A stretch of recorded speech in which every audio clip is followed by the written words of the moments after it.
This is Q Talk America. The following broadcast contains adult humor, language, and topics, along with partial nudity. Actual knowledge is used sparingly. The show is a result of a lost bet and a bad game of rock, paper, scissors. It's the show with Clayton McKee.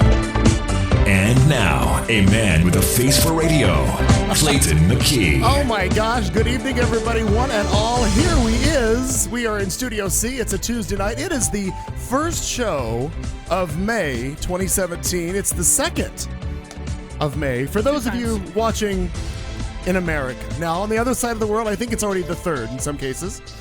I don't think anybody that listens to us. What do you mean? Oh, yeah. No, you're right. All of the people on the other hemisphere of the world. Got a 50-50 chance on that one. It's tomorrow. All we had to go ahead was 5 hours. I was thinking it was midday. Again, not really sure how Well, this we're a works. morning show in Cairo. I know that much, so. Good morning, Other Cairo. people. Good morning. Good morning, Cairo. And if this is your selection for a morning show, God, radio must really suck where you are. Midnight at the Oasis. Really. Put your camel to bed, sir. And there went Cairo. We've lost Cairo. Thank you. I didn't write the fucking song. Thank you and good morning. And there went Cairo.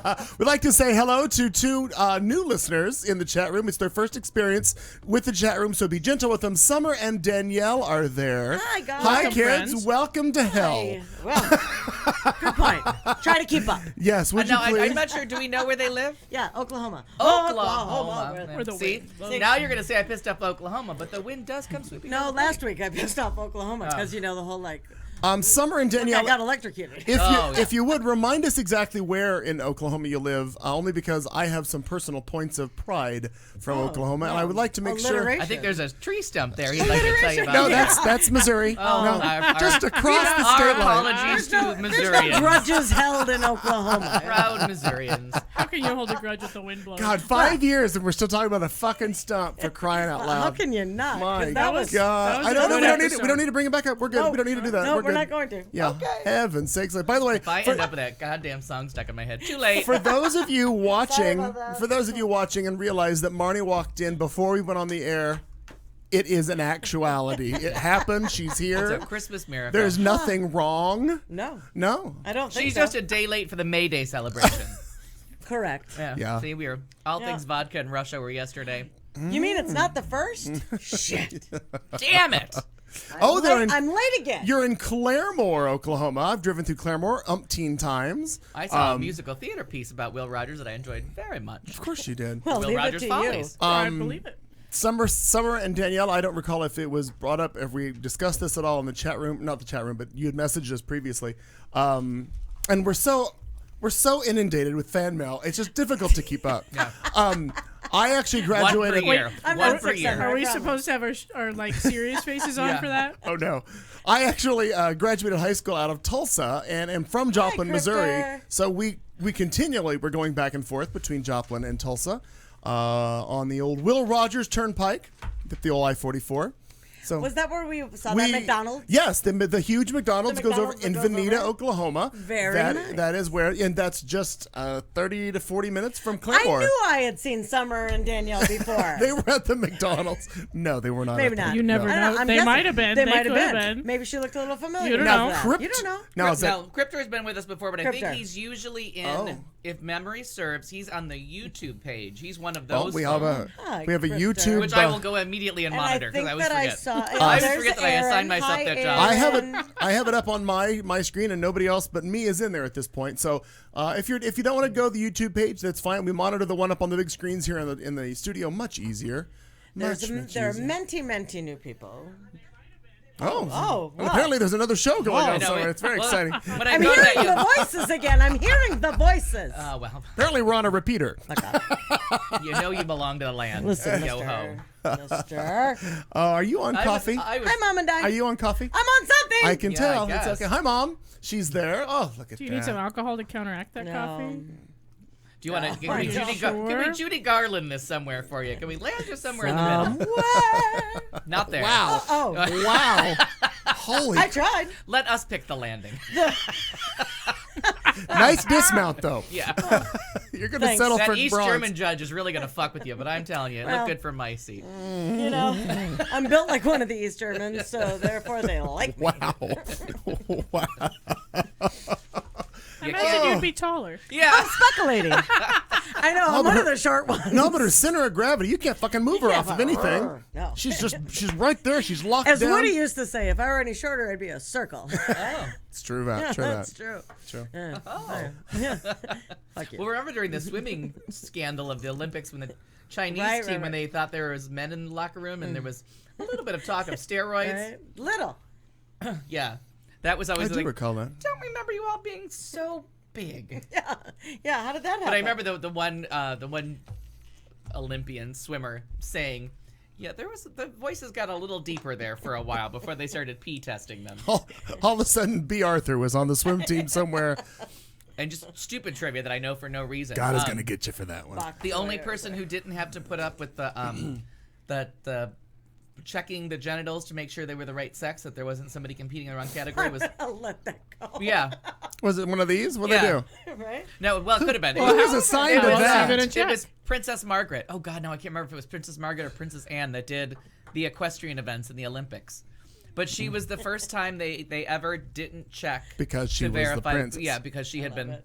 monitored Vetted. since birth. Yeah, they vetted her. Oh, my yes, heavens the first sakes. morons. That's what they are. Bunch of fucking idiots. God, look. I gotta tell you. Wow. I'm just whatever. I don't think Melania, is that her name? I got to get her name Sure. right someday. I don't think she's I really a don't think. moron. I don't think that Trump knows her name. I don't think he's ever met her. It was on the. It was on the form. Except for the time that When he bought her. Right. when Yeah. he did that thing into the other end of the turkey baster. The thi- Princess Anne. Princess Anne. Why the long face? Yeah. Princess Anne. Well, Because I get confused if Anne is the sister or Margaret is the sister. Well, sorry. Is that? And to say Elizabeth's daughter doesn't make it any less confusing because Elizabeth's mother's name was Elizabeth too. So damn it, it's like a bad math. well, test. not Elizabeth too. right. But the Also. Queen Mum. The QE2. Yeah, the Queen Mum was. I'm just trying to make it Elizabeth as easier well. for everyone to follow. You know. Oh, now we're gonna start 5 Yeah. years in. Oh, Jesus. What the hell is Oh, wrong with Jesus. that? That's My all. God, Jenny, hello, hi room and host. Well, what a gracious welcome have you Hi. given us all. Oh dear. Hi, Lovely. Jenny. Maybe we all need to settle down on that. No, I think that feels good. It's the best I felt all day long. Actually, me too. Sure. Well, we're going to start out. on Now, you. we'd like to draw attention if you're watching on YouTube, and you have to be because there's no audio only feed this week. What happened there? Can we start there? What happened? I didn't there? have fucking time to deal with We it. don't know? Are you going to Okay. get on my ass about this? I this was, early? I was just curious. What are you, technical director all of a Well, sudden? I'm on board. Oh God, if we have Oh, a I'm technical sure director, she think of put the herself in places we charge go. of that. All of a sudden, all technical Listen. things are being handled by lesbians Hi, now on the meow. show. If I was, first That's of the all, right if way I to was go. technical director, I'd have fired myself for all the times we've had technical problems. Yeah. Second of all, Well, there's that. I Yeah. don't really care. I was just wondering. No, we don't have. I was not able to get in touch with them and just to figure it all out. But I'm like, it doesn't. I stopped listening already. Yeah, seriously. I was over it a few minutes ago. God, feels like you've been talking So for forever. those, I regretted my question almost immediately during the answer. Right. So for those of you watching, and I can't imagine you're not. Oh, yeah. You look at the center of the table. You'll see a Well, it's out rather of the shot. a rather large. Oh, it's not in the shot. Oh my God! He's well, hang not on. talking about me. He's talking about the Let me bag of get. popcorn. Let me get this It's a shot. Now party. there's one shot. Now I can also get here. Cat. Hold on. Now it's in 2 shots. There It took is over that. Two shots. That's a large bag of popcorn. It's a party size. It says party size, yeah, because that's what I came to do. Yeah, we're partying. Yeah. we all had to. I like it. Who You know, isn't? that's I one of like my it. biggest pet peeves is people that use party as a verb. I don't enjoy it at all. Really? I don't like From it the at all. verb to party. Note No. to self.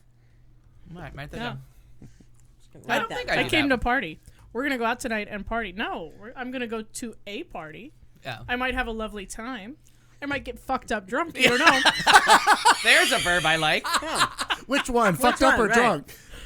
Okay. Okay. Potato, potato. Right. I think Either one. fucked up is Selfie's the choice, adverb this right shit. there, Yeah, but exactly. who knows? I got fucked Yeah. up and drunk. Three things.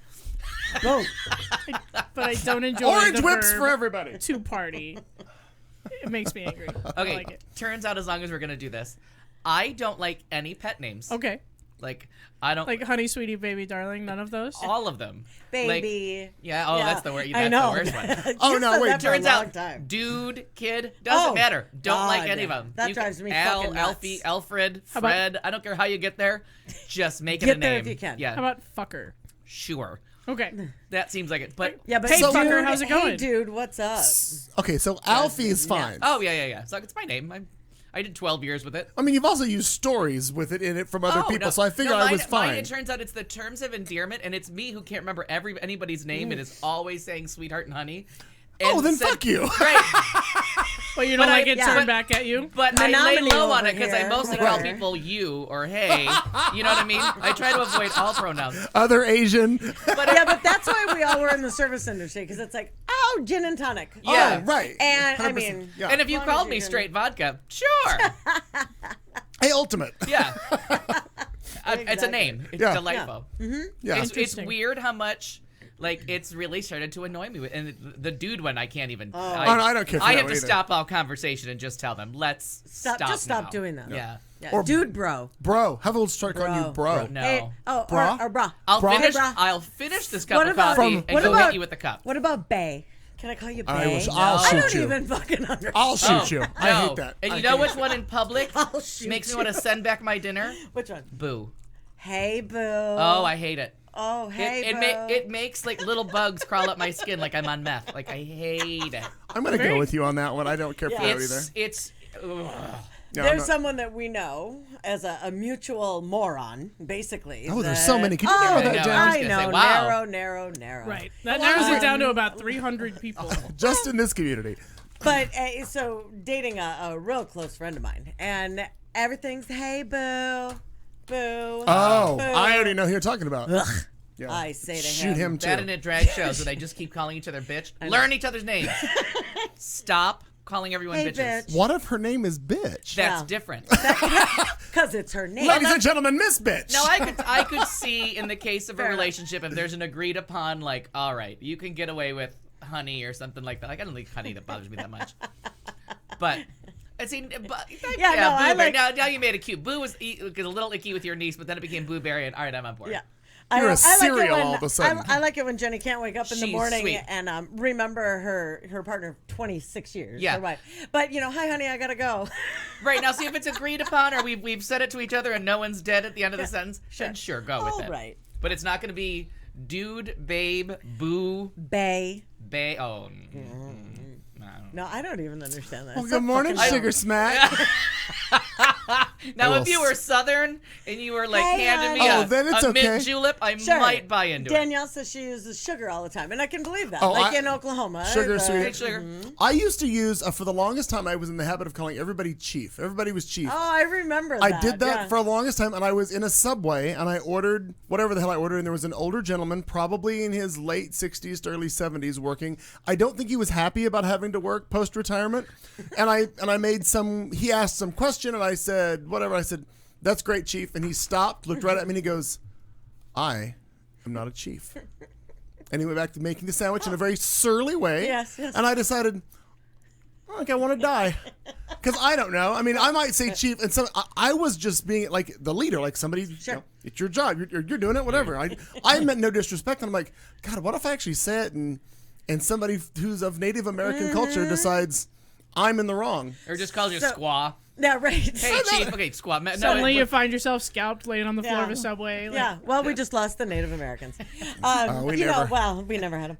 They have radios over there. Internet. the Trail of Tears went I right by remember us. being at hi Nan, being at T-Town and working, and I turned around, super busy Friday night. I'm in the well. I turned around, and we had just been talking about To Kill a Mockingbird, Uh-huh.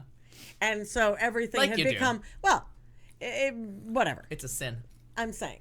And so Boo Radley, the whole thing, and so as a joke, before everything got busy, it was just, hey, Boo, right? This was, I turn around, of course, I'm at the well, I turn around real fast, I go, what can I get you, Boo? Biggest black guy I've ever seen, just standing right there, and I'm like, oh! So, what's your name, sir? Sir, can we, Well, it turns out after please read- don't take that offensively, perhaps. I don't get the offense. How are you, my You got boy? Big Boo? Oh, that'd be Boo? bad. Boo or boy? Boo Radley is really kind of Oh, okay. I'm in Yeah. To Kill a Mockingbird. Yeah, oh, Real yeah, big yeah. black guy. So that's why I was like, and I get confused. What is Green Mile was different. what's Duvall's name in that movie? Robert? You're helpful. I mix those Character. characters up. Robert Duvall's character and him. What's Robert Duvall's character's name? As Cat Isn't he the goes real to Google. murderer? I don't remember Robert Duvall being in it. That's why I'm like, And what, Green Am I Mile? making that up? No, To Kill a no, Mockingbird. Kill a Mockingbird. Okay. I'm honestly, I don't know. But after all the choices, it turns out I would prefer sugar or honey to all of the other choices.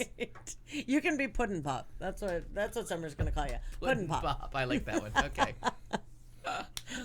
Oh God.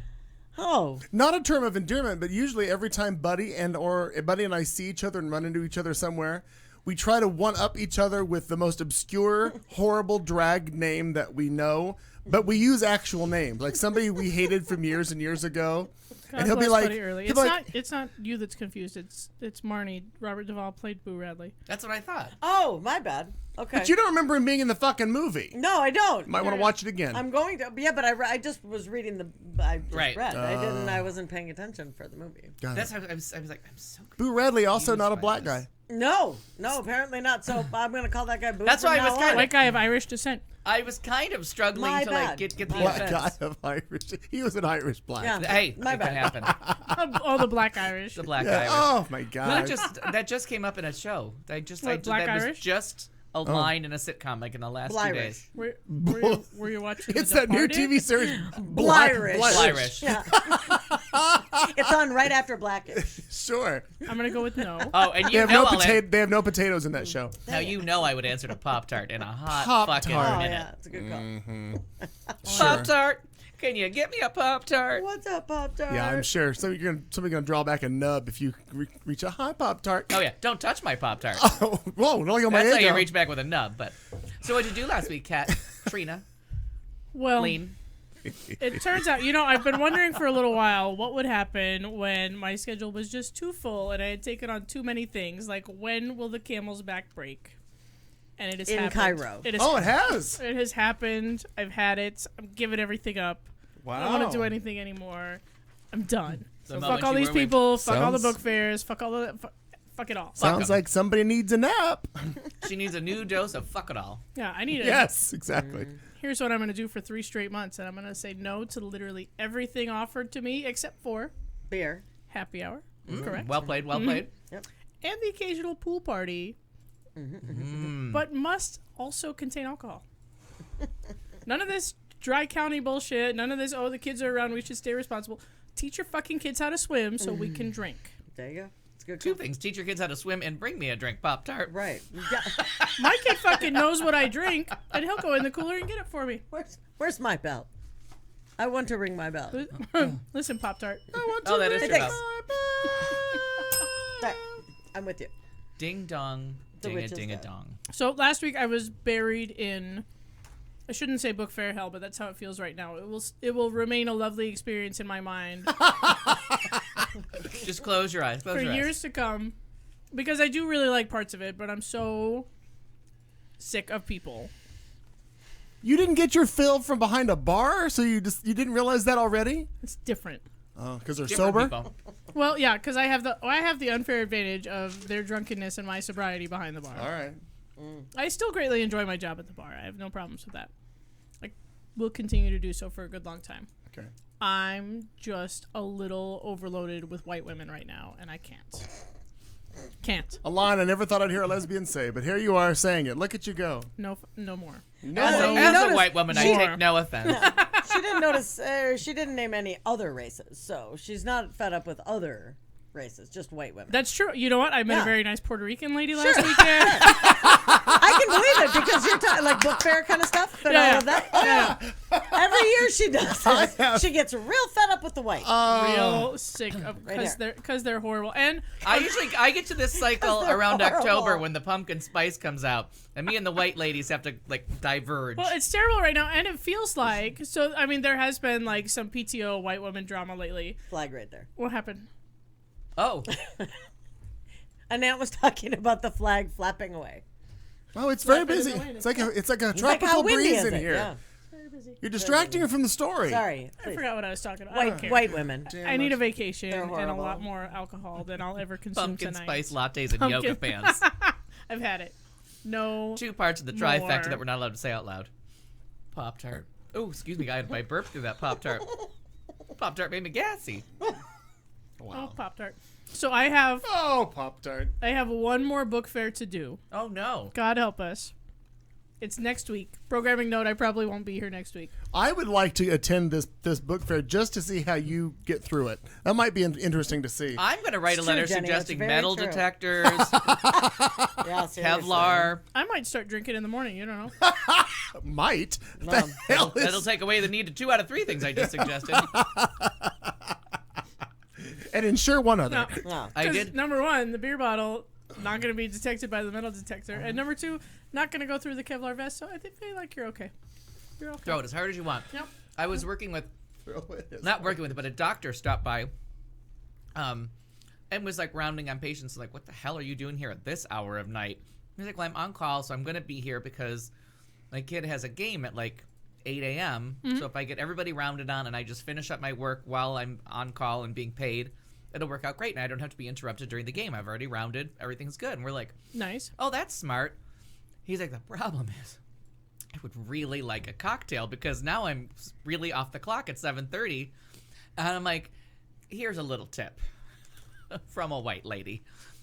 Ask around, and everybody in their purse has a little box Has a of little something, sold yeah. at Target. Or you can True go story. yourself and get cubed wine, find a man purse, and bring it into the game. And he's like, is that a real thing? That's a real thing. Also, I'm like, no one likes sports at 8 a.m. that much. They're all drunk. go pay That's 86 not true. cents. Go pay That 86 is. cents for a Thirst Buster at Circle K. Dump out the fucking Diet Coke and put the vodka in. Oh, Again, that's called a road soda. right. A roadie. Doesn't matter. That's That still, doesn't come from housewives. That comes from like 18-year-olds with a plan. doesn't matter. It gets you into the ballpark. It gets you into the Good ballpark. call. That's why no one's allowed into anywhere true. with open containers anymore Yeah, that's because of true. road sodas. They were portable as well as Yeah. potable. We'd like to welcome a new sponsor, Revelations Well Intervention played. Centers. Would like to be a new sponsor of the show. No, but you know And what? GPS. In seriousness, it's been a very interesting thing to watch dynamics change in the world that we now live in, because I do feel like people in the world who are inclined to be horrible feel like they have more entitlement to be horrible. Oh, now. Exactly right.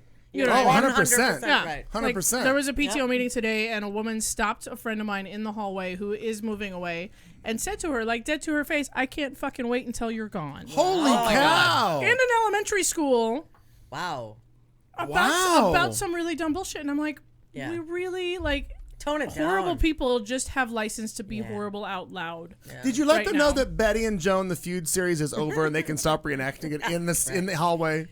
Yeah, but to see that reality would be terrifying. like, I yeah. mean, to In- be like, Jesus. In life, in people on. that I spend a lot of time with, Right. and people that I feel like I Wow. know some of them fairly And well. that you gave them more Some of credit them than I that, can't- maybe? Yeah, maybe. Yeah.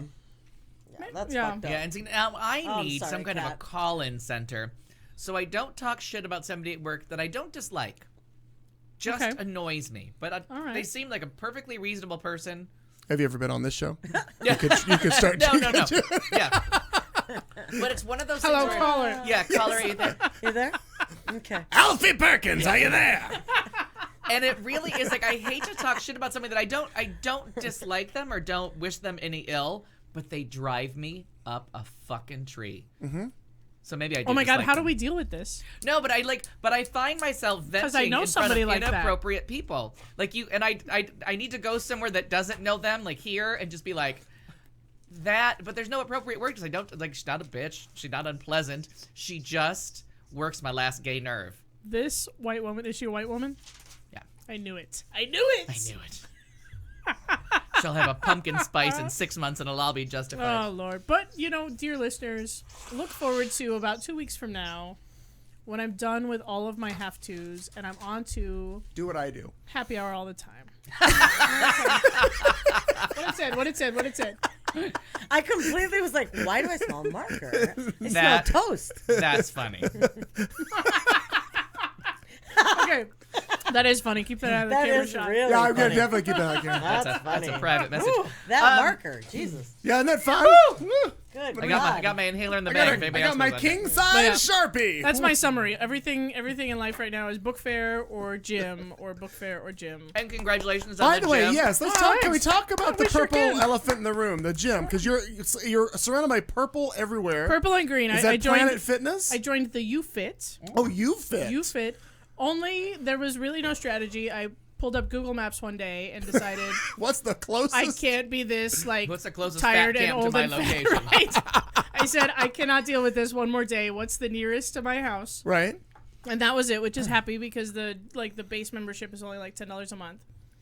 And clearly, whenever you're going, which has been in the daytime, Usually, yeah. nobody's there. You have no parking issues. There's no waiting for equipment. And it's full up of just like three old people and me. Like there's concierge grandma, grandpa, and Aunt Arlene and nobody else. I think you've learned a valuable lesson, though. It's very different from Vegas. At Vegas, you can be at a machine forever that bring you drinks. At UFit, They don't bring you No shit. drinks. No, you know what? I've tried They to don't hail a bring you cocktail water. waitress. Exactly. They say. Where I've is the tried to waitress? find a It'll be fun, bartender. they say. I've tried. It's you know what? It's all the bar parodies that are getting me through this thing. that is enjoyable. You're not gonna want to have a Christian listening to this, unless the name is Christian. Yeah. But you're Danielle, not is gonna- that you? I'm sorry. Oh, about no, that. our Yeah. 7-year-old Christian. You're not gonna want to. Hello, Christian. Hello. Do they come in plug- various plug ages? your the ears. Christians? I don't. Oh, Sometimes. Maybe that's his proper name. Maybe you should have capitalized Or that. her? But soon the However social they media identify. posting about the gym will be somewhat over because they're very clever and they understand that I like a goal and a point system. Oh. Right. So I get points for checking in. I get points for Sure. other dumb stuff. Oh, And I'm just really? I'm really just aiming at the T-shirt, and then once Of I get course. it, I can stop checking in all I the gotcha. time. Right. You had to know that there was a Right. reason. There's there is is a reason. method to And, this one's and madness. I mean, at it's all become times. it's become kind of hilarious. Sure. People stop me all the time. They're like, "Oh my god, your posts about the gym are so funny." And I'm They like, are enjoyable. Thank you, white woman. Get off my lawn. Go to now, Hawaii. I think it would be helpful if it's somehow they figure out the point system where they would put snacks on each machine, and you have to go through the circuit. You get all the snacks. Like I'm E.T. and the Reese's Pieces are all oh, over the see, place. taste the rainbow. That's lovely. right. No, you know what? I would. Leg presses, you get a treat. I dove full in head first and signed up with a trainer, so I see. I know. I didn't know That's this a whole part. thing. Right, so I go to the gym, I pick up heavy things, I put them back down, and a tiny little blonde woman watches me do it. Like, this is my life. So it's kind of like dating. Well, I mean, let's not say that. Coming up next, our segment on dating with Marnie There's Ryer. a metaphor in there that I just can't wrap my head kinda, around. Let's don't say that. No, not dating. Not. Right. Just go on. Yeah. Move along. Moving on. Yeah. Now it's awkward. Doesn't Yeah, it? yeah. See, now we're all I'm uncomfortable. just gonna drink my coffee. All of a I don't sudden, I'm care. thinking of the song 16 Tons. I keep a picking them up and I'm a putting them down. That's all it really is. I Okay. just pick up heavy stuff Right. and put it down. Kinda like Pick working up for heavy stuff and put UPS. it down. Ah. Kind of. I went to an orientation meeting eons back for UPS because they were hiring for. I worked there. I'm a good last for name. for I think it was Christmas help, and then oftentimes that's how people get in because you start at Christmas help. They realize And that then you you like to stay move on. boxes and then you stay on. So I went to an orientation just to see how it was, and the first Like the dating. opening. And you, Marnie, you may recall this. When you go into it, they put you in a huge room, and like on one table, there's a single box. And the guy walks in, and he picks somebody, and he's like, "Move this box to the floor." And this up and put it down. person does it, and then he goes, "Okay, sit down." And the next person, "Okay, you pick Put the it on box the up table. and put it on the table." And he's like, "Do you want to do this all day?" And literally like 10 people are like, "Oh no, I'm out of here." No. And they're like, and it's 35 pounds, or an average. He gave some average weight of a box, and he was like 35 or 40 pounds. And he's like, Is It's the up head to- in it? yeah. Because the head is It's really up the to- heaviest part. What's in the box? What's in the So box? if you ship the head separately, it really does lighten the load. sure. But it was just, That's enough box. but you say That you one's pick up heavy lotion. stuff and you move it. It was just like going for an orientation to UPS. All you're doing And I is pay moving someone shit. for that privilege of them No. watching me. Yes, No. yes. The I whole would- thing is very strange. Could maybe after a few months we could get her on the phone and actually get some sort of a rundown of how she critiques your workout. I would love to. I don't know if she thinks I'm that funny. No, I keep telling jokes and she keeps just looking at me like Oh, yeah. I don't know. Is if her she name like thinks I'm that Marcy funny. with an I? Janelle? Oh, it's Janelle. Janelle, yeah. Okay. And she's And she 8 puts years a old. heart above it. Oh, and probably this does. tall. Yeah. Don't they all? Does she have I a think fit? Does so. she have a fit little body? Does she look like Oh, somebody? yeah. Oh, Yeah, she yeah. okay. Well. Well, not all trainers. I mean, Right. We've Some trainers seen look some like shit, trainers. but no, this one looks. I mean, she looks like a trainer. You've seen some trainers that they're a little thicker because it's like they don't want to be intimidating to somebody. I look like you, and I used to look like this, so I can help you, as opposed to somebody who walks in all buff and done and Well, and then there's the buff and done that are a little too done. oh Right? wait, right, Yeah. little Where too all long of a in the sudden they're oven.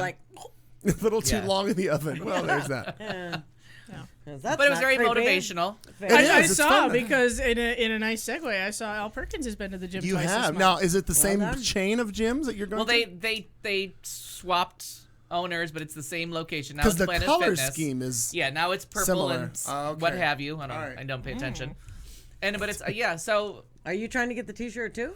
got the T-shirt just for signing up. Very nice. Cut me right off. Oh, you Wow. did a bad deal. Yeah. Screw. He But he worked his My thing, call. sitting is the new smoking, so it's not about losing Right. weight. It's just about Moving. Moving. Yeah. And I honestly can't walk outside for probably Yeah, another week. you've said that. Yeah. Like it's just not happening. So I just can't stay locked up anymore. And for anyone who doesn't know, that's due to allergies. Oh yeah, not the allergies because have of just been anything else, atrocious yeah. out here, and it's just not worth it.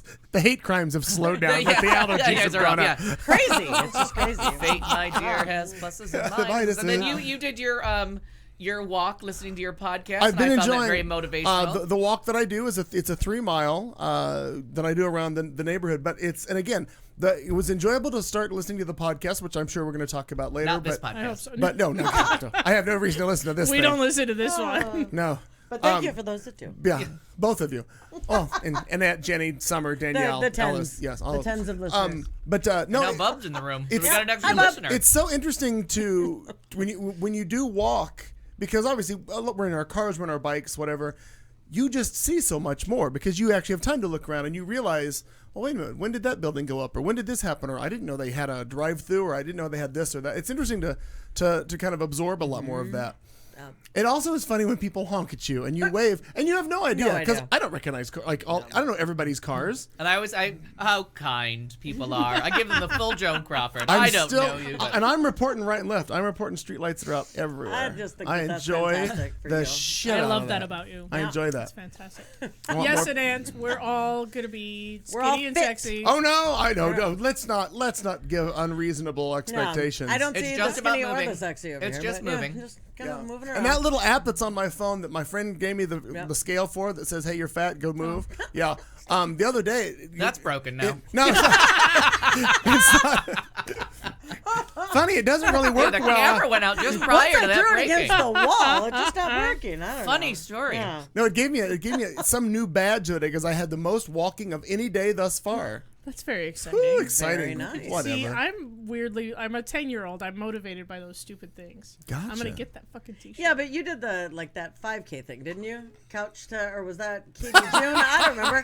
No, it's a true story That's because true. Katie June first introduced it. Yeah. And I put it on my phone and I Yep. ignored it for a long time. Yeah. And And I then you tried started it, right. and then I hurt myself real bad. Didn't run at all for 2 years. Getting off the couch? Gained about 30 pounds. 2 And years? yeah. Wow. Yeah. Yeah, because Okay. it felt like it was about 2 years ago I did this, because I had a little thing on my phone where I write down the miles every day, and you're supposed to do 30 miles a month, and this is an easier month, so there's 31 days, so you could do it a mile a day Yep. and have a day off, or you could walk 3 miles and take a couple days off, but it's just a way to set up a small goal. I don't think my knees could take this much fat running, so we're going to keep it to brisk walking. I understand. Oh no, I won't And the subject my body to that elliptical. either. I get that. The elliptical is a fresh... And I don't have the right bra either, so Oh, there's sure. two I don't things. either. I know. God damn, I Both keep grabbing things. the- Well, I can watched- point you to some shops online. Okay. Good call. I can wrap them up Yentl style. Sure, sorry. Papa, can you hear me? Can you see my bosoms? Aren't they bouncing now? Good God. Marina, how about you? Oh, for Christ. Well, I was born a small black child. What's It's a with whole other story. what's the okay? It's eat, sleep, and fight. Is that the shirt? I don't Eat, understand. sleep, and bucks. Oh, Okay, and that has anything to do with you? How? maybe that's how she's moving. We don't know. I don't think so. Who knows? Beat the shit out of him. Well, you Prove can her wrong. fucking tell us. Yeah. Have you been attending the kickboxing Are class? you at the boxing? Y? What Yeah, are I you have been doing? since January. Well, is good. I don't remember hearing anything about this. I didn't say anything about Oh. it. She never remembers what Why she the did. hell do we show up here on Tuesday if we don't say anything about our shit? Well, that's exciting for. Well, because like I just look at it like, meh, Is it That's why I come running in here and change. Is it? Oh, now I know. I thought you were just getting pretty for us. You're not by chance boxing with a guy named Sergio, are you? Nope. Okay. Because if you are, we're coming to watch. We're gonna come watch. Oh, I would have. If there's some guy named Sergio around, I would have been like, guys, come on down. Yeah. I know. Where are you doing this? I'm so excited for you. I am The Jewish Center over here on correct. 7th. Tell me more. Tell me more. Did he get very far? Yeah. Oh, Famous Jewish sports legends. Enjoy this pamphlet. Time. Howard Cosell. Down at a place called Jabs, which is right next to Sylvia's. Oh, very good. It's Jabs. It's like a boxing for women thing. It's Okay. only gals that are there, and all Aaron and I are doing it together. How exciting. Oh, that's very cool. Yeah, it's awesome. It's wonderful. We'll take a non-judgmental video because we want to see. No, you can see her. Like, on are there. you learning I how to do usually- the ball and stuff No, like that? like or? they I have love you that. go Or do you just around. punch each other in the face? Oh, Because this wow. sounds like therapy. It's Yeah. It's called domestic violence. All of a sudden, first of all. Al's going to be a new white woman there. Exactly. No, it is. He has the bra for Hello. that. I know, Yeah. right? It is pretty therapeutic, do. and we've been going 6 days a week. 6 days Holy though. shit! Front door. Holy nerd. That's a lot. Yeah. How the hell do you have time? Like, how are you fitting this in? On I'm making time. Wow. Interesting. Yeah. I'm so So- impressed. I am It's so been really impressed. good. It's been really good. Have you hit her yet? Just have you Wait really? up. No, we Upstage is don't. Marn. That's I'm not trying to upstage. I know. That's been the really cool thing because there what a they point do is system? they give you it's kind of it's an hour. You're there for 45 minutes as far as actual working out, and you do. And it seems like 4 days, doesn't it? The 45 minutes. It does. Yeah, it does. A lot of times it does. But there are different stations, so it's not in the ring like each other. It's different stations, and it's all cardio or legs or this or that. Are you hitting a bag of any kind? Yeah, you do the jabs, and so you're doing the jabs and the uppercuts and all of that, and then Because you I get to love that punch. thing with the ball. Then you get to I punch. know. I'm Then those are like at every kind of thing that you can love, but being good at it. No, the Right. No, the coordination. It's like a so tambourine. difficult. It It looks is. easy, but Stevie Nicks is sweating. Yeah, because like I'm sitting there and I'm like, Her and God Debbie Reynolds damn are it, I just missed. working out So, like crazy. yeah. Well, I have a question for you with regards to this. Yeah. Is there hair pulling? Aside, There can be, Jenny. There can be. There's a hair Yeah. pulling station, a Yeah. Nia bitch It's in an the eye clawing it's station. a cake maker station. so Yeah. aside from the physical aspect of it and just you enjoying it, and it's a workout thing for you. Mm-hmm. Do you feel that it is a mental clarity to you? Mm-hmm. Is it a way to get out frustrations and everything else? So do you really? And it takes me out of the other moments that normally I would let clog. And for Or 45, bottle for 45 up. minutes, or bottle up. Do they encourage you to scream and yell while you're? I mean, like I literally, d- do you no, letting they- it you know, out? they- I'm not making people fun. do. I'm No, serious. People do, and I'm one of them. Okay. Like when I have Yeah! done so, That kind of I stuff? mean, like just. Wow. Wait. Hold on. it's- we have a snot check over here. It's similar but different. I don't try to kill Hannibal the cat. For example, I mentioned it only in passing. Yeah. Is this a noise you've Her ever eyes made? are watering. She almost couldn't swallow. Should we have a swallower? She did it. That's not the that's She got not it the down. noise. She got it down. It's not the noise. That is not the noise. Well, good for you. That's very cool. Yeah, it's a lot of fun. Who who I enjoys it hope more? in your You or mind Aaron? you pictured her making that noise when I did it. Do you think? Do you no. think? All right. Or gets more out of it? Both of us differently. Okay. I mean, in different ways. I mean, Erin, I don't know if you guys have seen her, but she looks phenomenal. Oh, I Erin, haven't seen her just a few Erin weeks. You haven't looks brought her by in a phenomenal. while. She's dropped about 50 pounds, if Yeah, not a little bit more. last time I saw her, she had dropped a lot. She looks great and feels great, and that's I'm just so proud of her. Like she's. And we're proud of you. That's No, well, thank you. Yeah. Yeah, I'm proud of you guys. That's Absolutely. awesome. it's all about just moving. Moving. Well, no, you're And exactly we can right. watch all these TV shows because they got Wi-Fi where I have a gym, so I can I mean- sit there on a bike and watch House of Well, Cards. when and it comes on. it's the thing is that They're open 24 hours, so I can Thanks, stay for Jenny. 12 whole Right. fucking hours. well, and this is like one of those. It's like I said, it's just one of those things where all of a sudden you have this music that that's super charged up, and Is it all Eye of the Tiger? Like on a loop? you know what? Is it No. Survivor? It's not. Oh, But I have there has been. Depending on which of the And I devices look a you whole bring. hell of a lot more like fucking Apollo Creed trying to get up off the ground and, in Rocky. When All of a he's sudden we been went too far with punched. the Rocky metaphor. Yeah. All I know is I have the tiger. I'm out. No, Yeah, no, no. well, I have two Getting different. punched trying to climb up. I have two different mixes that I enjoy for That's a lot. for the exercise, so that sometimes when I just hate life, Yeah. I can just focus on the song. Like that's all. You know what I mean? But because Totally. there's a point where you would like to go a little bit further, but you seriously want to Right, die. just kill Yeah, someone Yeah. or me. Yeah. And that's when I change the song. So I'm like, nope, I need something that I can just focus on a horn section Sure. and just get through 5 So more he minutes. plays Chicago. Oh, I was envisioning him I was thinking listening. of Man of La Mancha. Go ahead. Still not. I was thinking it was two different Annie Mae mixes. One was the Rosalind Russell, which you really liked. The other one was the Lucille Ball, but he's not as happy Not with. as much. Not as much. Frankie Valley. And the Four Seasons. No. Burn. He So, was- but it's that'd See, be a that good would one because work. that'd be one that I could lose We could myself in. march to. But mine was that Those are out. cheerleader I'm really song good at this that game. oh, I what's found myself a UGLY, you ain't got no alibi, you ugly. ugly. What? You What? ugly. There you go. Cat, come on, Cat, come on. Do it. Wildcats. UGLY. So you ain't got no alibi, you the, ugly. What? the very condensed version, because I did not intend to talk about You. But we the- caught you. Yep. So But you wore a Here's- T-shirt celebrating it. So you I kind of wear all kinds of T-shirts. I I don't know. burn Right, but- bridges, but I wear T-shirts about burning bridges. Except for the faded shoes, which we're going to take points out for. Very black and white today. Oh, thank you. What? Well, they're Is it a Michael faded, Jackson isn't it? tribute? Kind of. He'll be They're dead, down to you know. a bluish black. Oh. Bleh. We're deducting points. Yeah, that's fair. That's fair. Are they Adidas She though? won the exercise. No, they're Chucks. Oh. Yeah. Well, does Adidas make Chucks? Look, I'm color coordinated too. Yeah, Round it you to- Oh no, are. it's not. It's not tan. God damn it. It's taupe. Damn it. Fuckers. Close Fuckers. enough. It's close enough. Hi, Harrison. So, Oh, wait, oh God. So Hi, Harrison. yesterday Terrified by was taupe. Yeah. yesterday was Mom's birthday. So happy birthday, Yes, it Mama was. Di. Happy birthday, Happy Dar. birthday. Oh, that's right. May 1st. That is That's what we right. celebrate on May Day. That's right. God. May Day is Mama Di. Damn it. And I missed.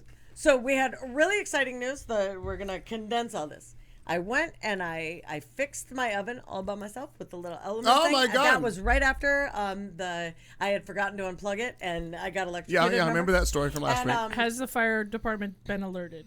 I called they him. on I called standby? him before I put Good. the new element in, Good. and I did that and fixed the little light bulb in it, and it was fantastic. We haven't ever Okay. had one, so that was. Oh my God, that is a at you. I know it was really a because you can delight. watch your souffle fall if you have the right light. Absolutely. I have added Mama Di's birthday to my yearly Well calendar. done. Thank you. We did a 5K on Sunday. It was a run for girls. It was about empowerment. Stop it. Is it Girls on the Run? Run from Girls on the run. Girls Girls on the the run. Yeah, I couldn't remember the name of it, but it's all about empowerment and like love Girls on the self-esteem. Run. Yeah. It was one of the most amazing things. Okay. Just the energy was fantastic. So that was really fun and really cool to do. Keep talking. I'm gonna get more coffee. And I got And another beer I for got a Kat. bill because $35,000 later, I'm gonna go ahead and put in some new sewer stuff. Yep. Okay, so I'm gonna drop the mic now. Oh well, we're gonna talk about. I win. Oh, did you get some kind of insurance settlement? No, the sewer pipe under my house decided it was gonna go. Oh, we talked about souffle. Oh, so you have to pay $35,000? Shut the fuck up. Yep. So when are you moving? So that's exciting. And what? Oh, and my Mac is dead. Just dead. The end. It's about time. Yeah, that thing has been. Jesus. This is- Christ. this is not the support group finally- you signed up I don't for. think that that's what I was looking for. Anyway, digress. So those are my things. It's super fun. Yay! Happy week. Go on, Al. You? Well, we've talked about the fact that we've started moving and the whole like thinking I'm gonna wean myself off of allergy meds, which is like Don't do that. no, not until allergy season is over. Like seeing like, Right. oh, my body's above Western medicine. I'm gonna give these up. No, it just turned into July. sneezing. July's your target for weaning off of those, and then you're only going to be off until about October. Yeah, and I really only have allergies with these fucking Ebola trees, which I look and I think it's like The Beauty and Palo the Verde Beast. trees? The last petal. No, not the Palo Verde trees. the Are the yellow pretty yellow things? flowers. Right. These are the yellow things on the end of a sombrero. They're just fucking nasty. Sombreros are the worst. Worst. Happy single tomorrow. So we did a little sleeping, not sleeping, gone through a box and a half of Kleenex while I was trying to get off the Not cute. Zyrtec. Not and- cute. No reason. It's just done. And then I was hoping yours was about a home insurance thing because my home insurance policy and the refinancing of the house, there was a little crossing of wires as far as time went. And I kept getting this message saying that my homeowner's insurance was going to get canceled. It had to be paid. But then I kept having these monopoly moments of like bank error in your favor of people sending me money. So finally I'm like, well, why don't I just combine these two events, pay the fucking homeowner's insurance for the year, and then let's see where the dust lies and who's left with money and not money. And my insurance agent, we've been playing phone tag for like a week, and so finally he calls me back today and he's like, well, I think our phone tag paid off. Your house insurance is paid off. I'm like, no, that was me, asshole. Right. And he's like, well, I've done my part. I'm like, nope, I'm on your website right now, and you don't have the right mortgager. I don't know which the word is. Like, you don't have the right loan owner on here, and they don't have you on here. So you've done nothing for this story. I just paid my homeowner's insurance, and now we got to introduce these two. And he's like, well, something came through. I'm like, yes, I just Paid it. now I'm good at the whatever that's called, where you scan a document and throw it into something, and it goes off in the crazy cloud. I don't know what that's called. fax? No, you can deposit. Like, take a picture More of a check. updated. And, No, like you like upload a document. Is that what it's called? That thing? Yeah. Done that now. Now I'm Okay. getting good at that. Don't fuck with me. I'm good at that now. Scanning? That's it. Yeah. Genius Okay. scan. So I'm like, nope, that came You're from me killing today. me. You're adorable. But That's it's his ridiculous. job. Yeah. So I was Yeah. like, so would you mind, pretty please, sending me a declaration page that has the right house and the right loan right. lien holder? Could you get that to me? And he's like, you don't have that either. I'm like, right, that's how I know you didn't do your job, because you people fart wrong and you send me mail about Yeah, it. that's true. You know what I mean? Right. Your payment went up by 0.2 cents. You know what I mean? Over the course of a year, it's going to cost you a nickel, but here's 20 cents in mail that we wasted. Right. May I just? Yes. And Aunt is not fat shaming. I just no. need to make that just in I wasn't. the Oh, chat. no. No. I don't think any of in us the, feel in ashamed the at chat all. room.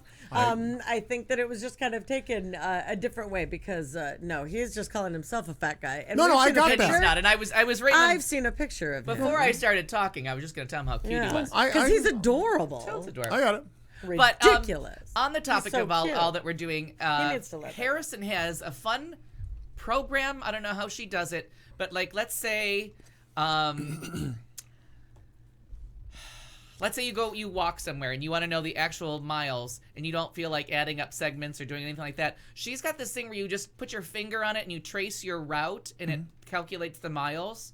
So I don't know if anyone's ever Feels seen very that. exciting. Yeah. So Harrison, if you could send us. If there's points involved, she'll do it. I mean, Yeah, but it's just a great way to go because if like your way of walking is going outside and walking somewhere or walking to a restaurant, riding your bike places, it's good to know like how far was that? Because we have our usual ways of each 8 blocks is a mile in Sure, Arizona, except for 7th Avenue to 7th Street where it's all condensed. Right. So it's a much shorter distance. So it fucks up all of our math because that's all we're walking is in this parallel universe. So that was about it. So it was just. I know you did in summer. Go ahead. But it was really fun. Went to French Grocery for dinner with the Will. I saw on you check Saturday into night, that. and we found a cute new place that I'm hoping we may all retire to afterwards for a cocktail. Oh. Called Phoenix Progress, I think it's called. It's right next to the Melrose Pharmacy, so we're supporting a local business. Oh. They're I enjoy open that. late. It's absolutely lovely inside. The drinks are delightful. In the same Full bar. building as this pharmacy? Yeah, it's shares the same strip mall. It's to the Alright. right, or Alright. just to the what would that be? The east side of Yes. Melrose Pharmacy. And so you're supporting a local business that really just smart, charming. It's almost like being in an old-fashioned I've not heard of it. soda fountain / abandoned Subway. Oh, all right. Well, I really like abandoned subways, so Yeah. that'll work out But well. I mean, I it's got greatly that. enjoy both of those things. Someone called that. And I know nothing about decorating. You know what I mean? Paint the walls white. Shut up. Leave me alone. That's my idea of decorating.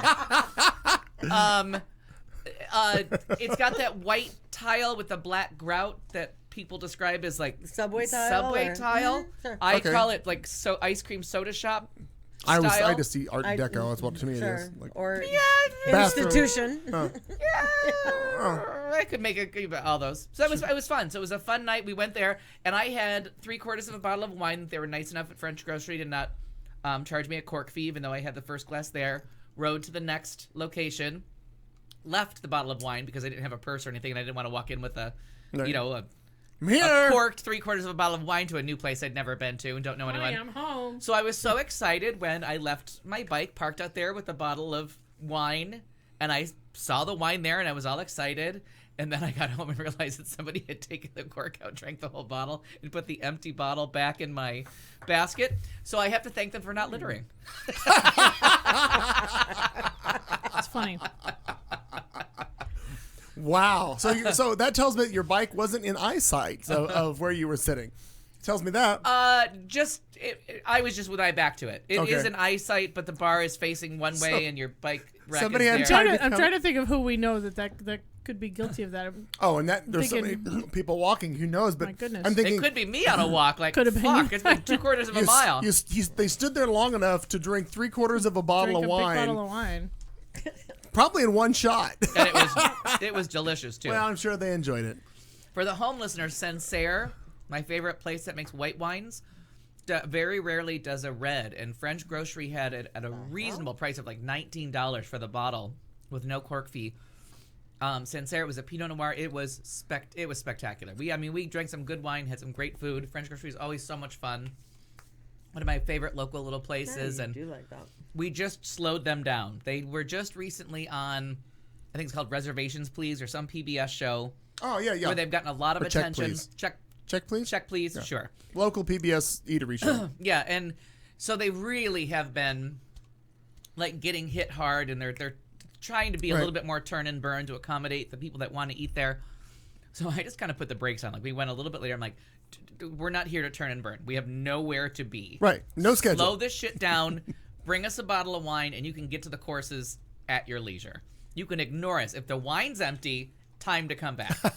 Right. But while the wine's going, we're settled. No need to rush to us. And it just turned back into the place that I love, where we were there for like 4.5 hours. Oh, and wow. Like, the tables were up around us, and we were still talking about wine. But there was a table of educators, as we found out. We thought they were wine, like liquor reps or wine reps. Oh, sure. Oh, okay. And it turns out they were educators. They were boozy husbands. And it was really funny because they left like 5 minutes before we did.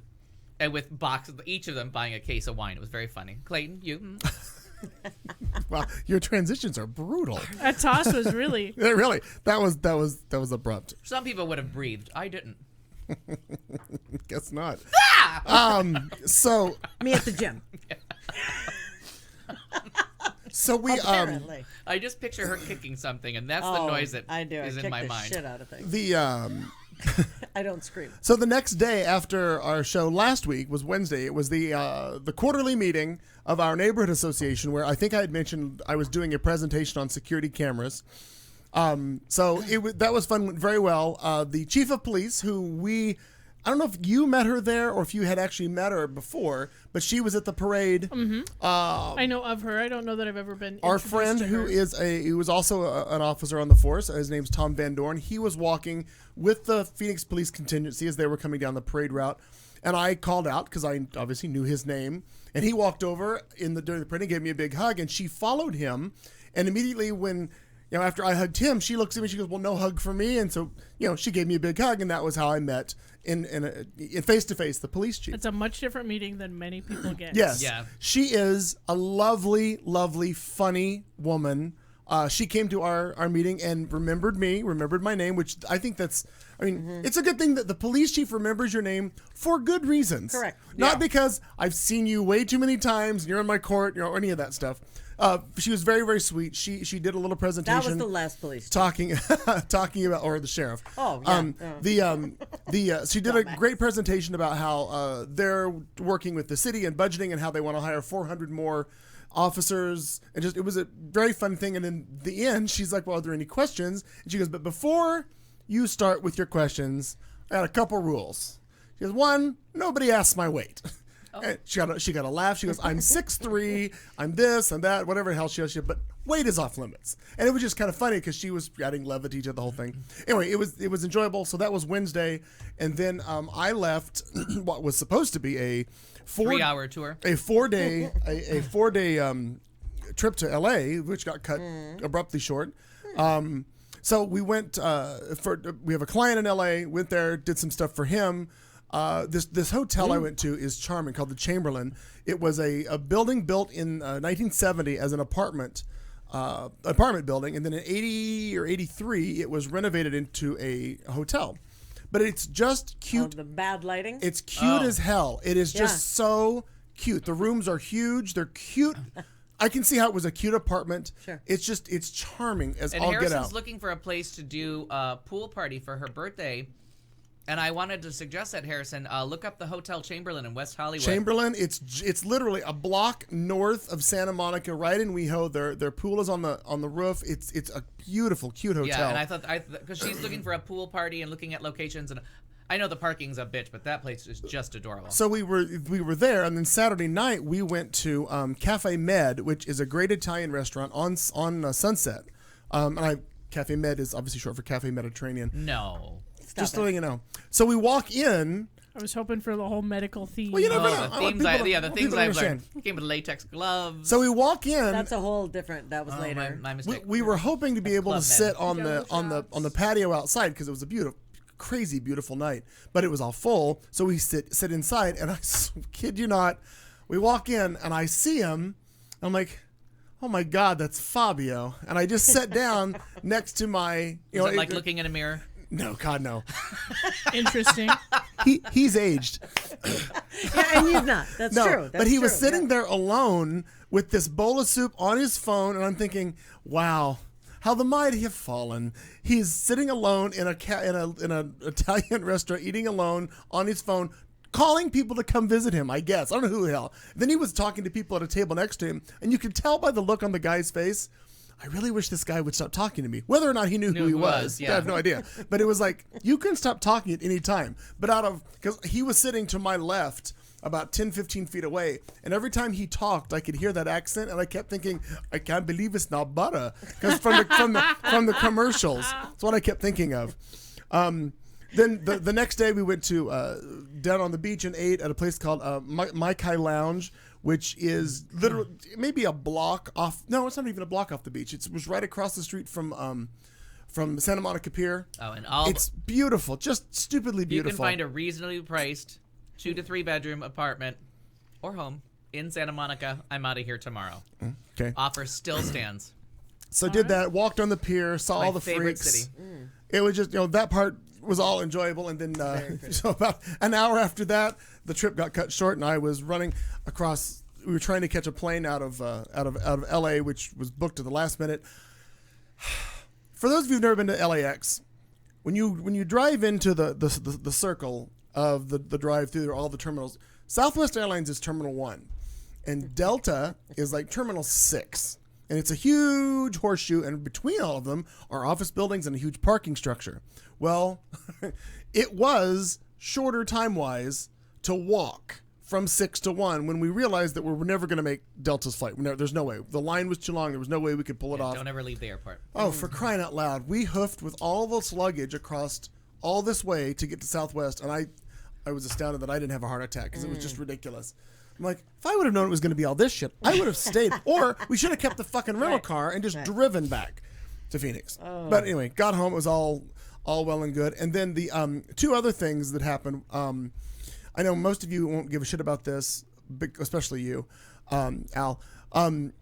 There's an issue with my washer. If you're at the washer, like the second the washer has lint in the trap or you something, buy a new one. New one. It's over. It's all done. Yeah. It's dead. That seems fair. Dead to me. My washer is like 13 years old, and it's been driving me crazy because the cycles have not worked perfectly for a while. Okay. Down to we have one cycle that works, and 90% of the time it stops midway, and I have to restart it. Anyway. That's annoying. I really can't stomach buying the price for what I need to replace them with. We're going to talk a couple grand, and I'm like, I just can't.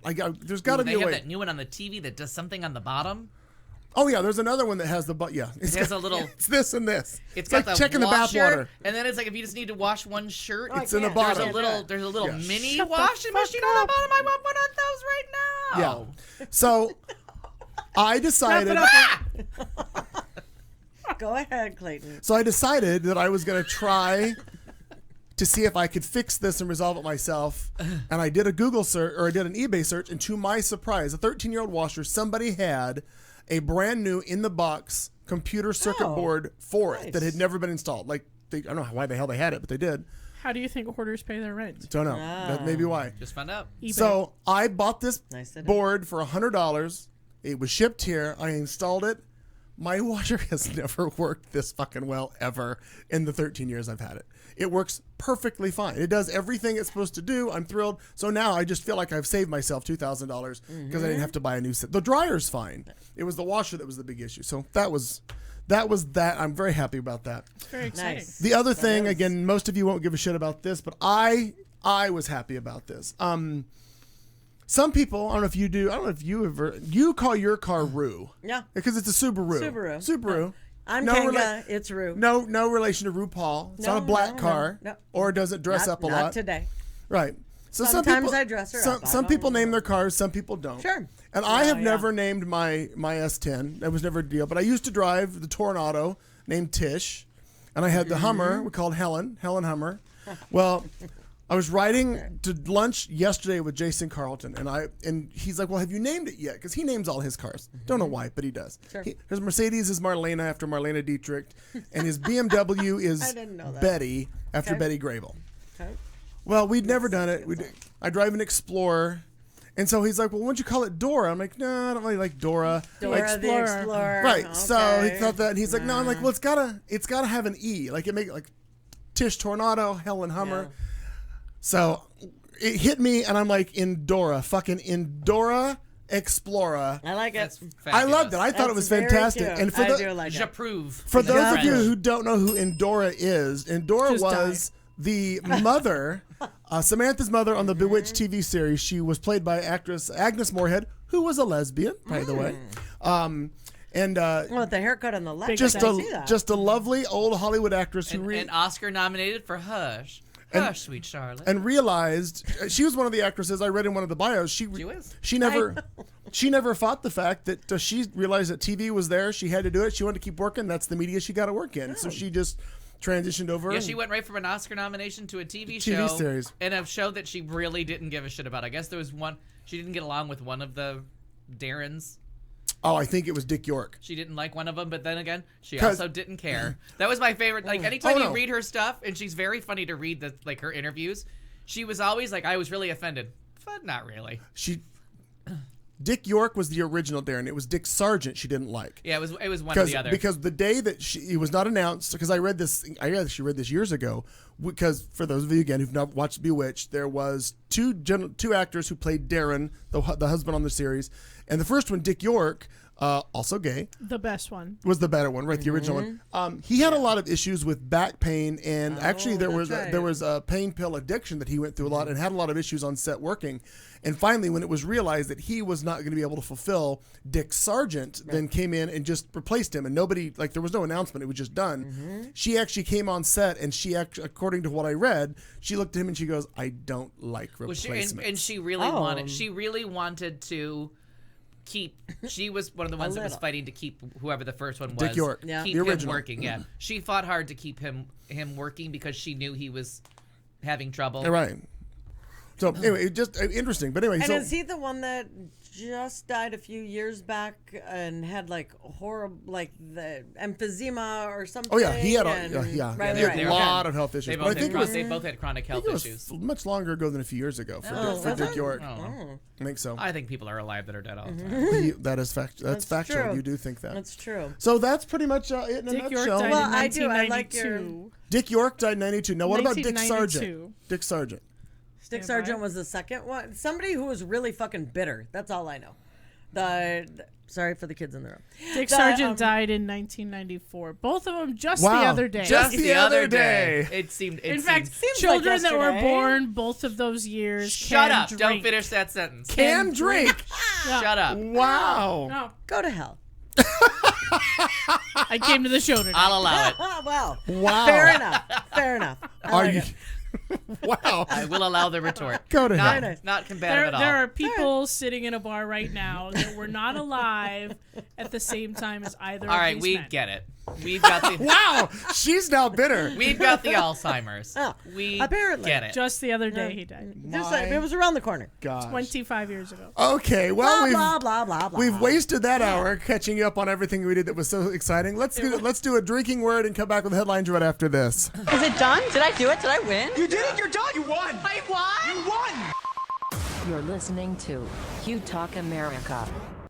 Are you ready for this? It's a 30-second dance break.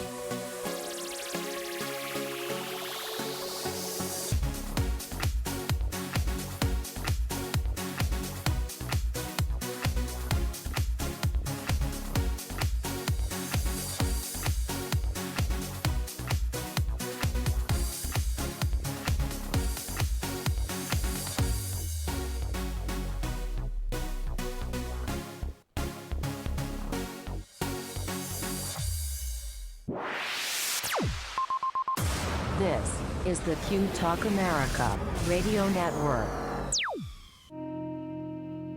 And now, a drink along. We dare you to stay awake during this royalty-free music and to play a drinking game with us. If you are currently or soon to be driving a car, you cannot play. If you are presently the primary caregiver for children and or the elderly, you may desperately want to play, but no. If you are listening from a rehab facility, you are disqualified because you already hit bottom. And that means you already won this game at least once. If playing this game is in any way illegal for you, put the bottle down and make better life choices. There is no good in your goodbye, and there is no lifeguard on duty, so you will be swimming at your own risk. Tell your lawyer to take the fucking day off. You can't sue us. We warned you. Good luck. We're going to have to make it Poptart, my new nickname. I know we've done it before. Pop-Tart. Yeah, but for a different reason. Yeah. Listen, Pop-Tart, imagine my surprise when I found a stray corn nut. Oh, I've had In one. with the cashews. Here's a corn nut. Here's a corn nut. Those fucking corn nuts, you can't find them. I don't know what grocery store I found them in. Amazon, you can have them shipped all Well, day yeah, long. absolutely. Of course you can, I but found that's it. Alright. not as fun. I told him already. We've already had this discussion. That's the day that it all just went downhill. Was the day that I accepted a home delivery of corn nuts. Yeah. When I couldn't even start the hunt. Ship corn nuts I had to Al. Yeah. oh Immediately. yes, okay, I get that. Campbell, the original regular spelling. Yeah. There you go, Aaron. Are we Yeah. giving out his address on the air? Oh again? no, I'm not going to give that out. Just the generally. 1535 We've West done it Campbell. before. Come on over. Oh my God! Now she's dead at herself and her real for age Christ's years, sake. months ago. weeks That's ago. funny because I was like, who sounds like me? And he was talking about the kid on the sitcom. So- Sometimes if you Oh. close your eyes, me and Karen sound exactly alike too. You know, Honey, Jenny had a thing she was talking about earlier that she thought the NSA was fucking with everything. Well, I'm not kidding. I think that Trump is involved with it. Trump has something to do with this. there it is. It's back. Oh, looks- it thank looks fine. God. Everything just disappears. Just like that goddamn Mac, everything. I just get so mad. All right, no. now I'm better. You have the Well, same. there's your first headline. Cross that off the list. Well, I'm got pretty the same sure. special gift that Sharon has. Whatever Sharon touches, I'm gonna for just some reason goes just hates to her. hell. Just goes to shit. might I suggest going back to something we were talking about earlier. You said that you were doing this boxing thing 6 days a week. I'm going to go 7. I'm gonna say 7 may be the magic number for you. They're closed on Sundays. They're closed on Sundays. Well, go I hit said. something, please. Twice on Tuesday. Oh, there's it. What are you doing Sunday? I'm not hitting a lesbian. Trust me. I can say it almost every day. That I'm not. I'm hitting not. a lesbian. That's a valid point. Yeah, there you have it. All right, Marnie, you It's think a Pop-Tart. are you ready? Can you Sure. do this? You sure? Yeah, I you feel ready? okay with it. All right, Yeah. let's try it. Here we go. All right. Oh, wrong one. Oh, that was bad. I hit the wrong Fucking one. technical errors. God, there's one. Al wasn't ready for that. We'll try this one. I Headlines. My God, it's exciting. Oh, I even queued up the wrong goddamn opening. Look at that. Oh, Get ready, kids. Here we are. It's headlines. I hope to God we can make it through it. Oh, she's gonna get sued. Chinese people in Arizona. Oh, they're also gonna get sued. Expert baker trolls Trump. This guy is gonna get flushed. Well, we don't need education. We don't need no education. Okay, that guy got deported. There's a new font. And a cat in a tree gets a verbal warning from police. These and other exciting stories coming up right now. It's Q Talk America. Hang on. Hey, Poptart, get out of that tree. Oh, a cat named Poptart would be delightful. Oh, it would be. Sure. Don't get any more pets. Let's go jolly. Oh, no, we're not. No. It'll be all right. Carlton made a comment today. I was getting ready to vacuum, and he goes, the cats will be gone someday. I'm like, yeah, they're not getting replaced. Not happening. Not happening. I'm having trouble with real allergies. I don't have to go back to my made-up ones to animals. No, I don't have any allergy issues with the cats. It's like, I'm allergic to cats. No, I am allergic to some dogs. I don't know what the Just difference their is, but dander. that is real. There are some I have a dogs. much easier opener in there. I don't you know don't. what. Yes, I do. That one that has the arms you fold That's down. right. hate There's that, 0 but days no. without I didn't say you mistake. liked it. I said it's easier. Same. God. Shot. Well, this is a touching story we're gonna talk about here. Soon as I figure out where the hell my mouse is, it's over here. On this Christ computer. Lord. There we go. Same-sex couple denied marriage licenses by the infamous Kentucky County Clerk Kim Davis can now legally sue her. Oh, yay. A federal Good, appeals that court kind. ruled Tuesday. You may recall Miss Davis as being the clerk in Rowan County and featured as guest on What Not to Wear. She's real pretty. Yeah. Here she is, right here, a picture of her on the Oh. screen. She made national headlines in 2015 after repeatedly refusing to issue marriage licenses following the Supreme Court's ruling making same-sex marriage legal nationwide. Let me remove the picture because I don't want to inflict that on everybody for the entire story. Thank you. Davis declined to issue licenses to same-sex couples and opposite-sex couples in protest of the ruling, citing her religious beliefs. She ultimately served time in jail for contempt of court.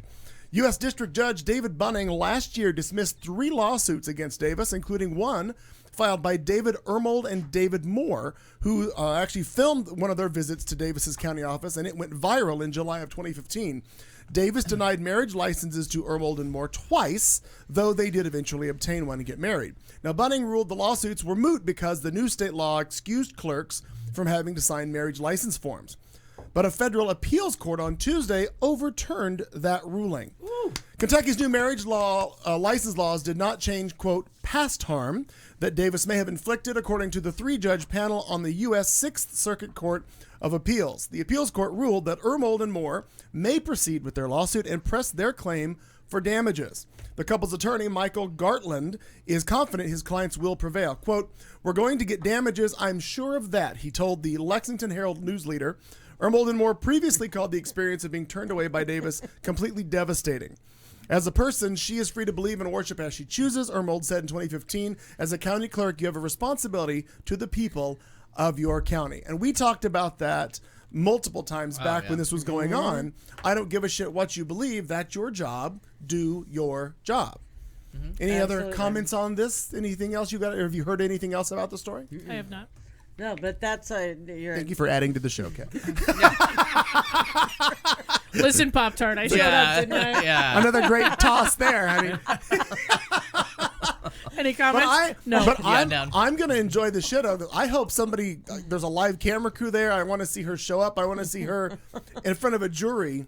And I'm not sure, Yeah, I don't want to see her harmed, but a little public humiliation to go along with what she did to people. Right. That's fair. Wasn't A little harm is all right. humiliating tip for enough? Pop-Tart. And maybe. Wasn't it humiliating enough to be next to Mike Huckabee with? Oh, that's true. you know, Eye of the fucking tiger Survivor play. Also, remember the one who worked in her office that had the Mountain Dew on the desk? And I Oh looked at my her? God, was his name Kevin or something? No, Yeah. it was a guy or a girl? I think it was a woman. No, it was a woman, and the Yeah. Twitter account was next to Kim Davis. Next Yeah. to Kim Davis. That's Oh right. my God, That's right. that a delight. God, But that was I would funny. hope that after She was my favorite Do your Pop-Tart in job, all of that Pop-Tart. state. That's right. After this is over, your I'm job. hoping, and I'm sure it won't happen because we don't fucking work this way.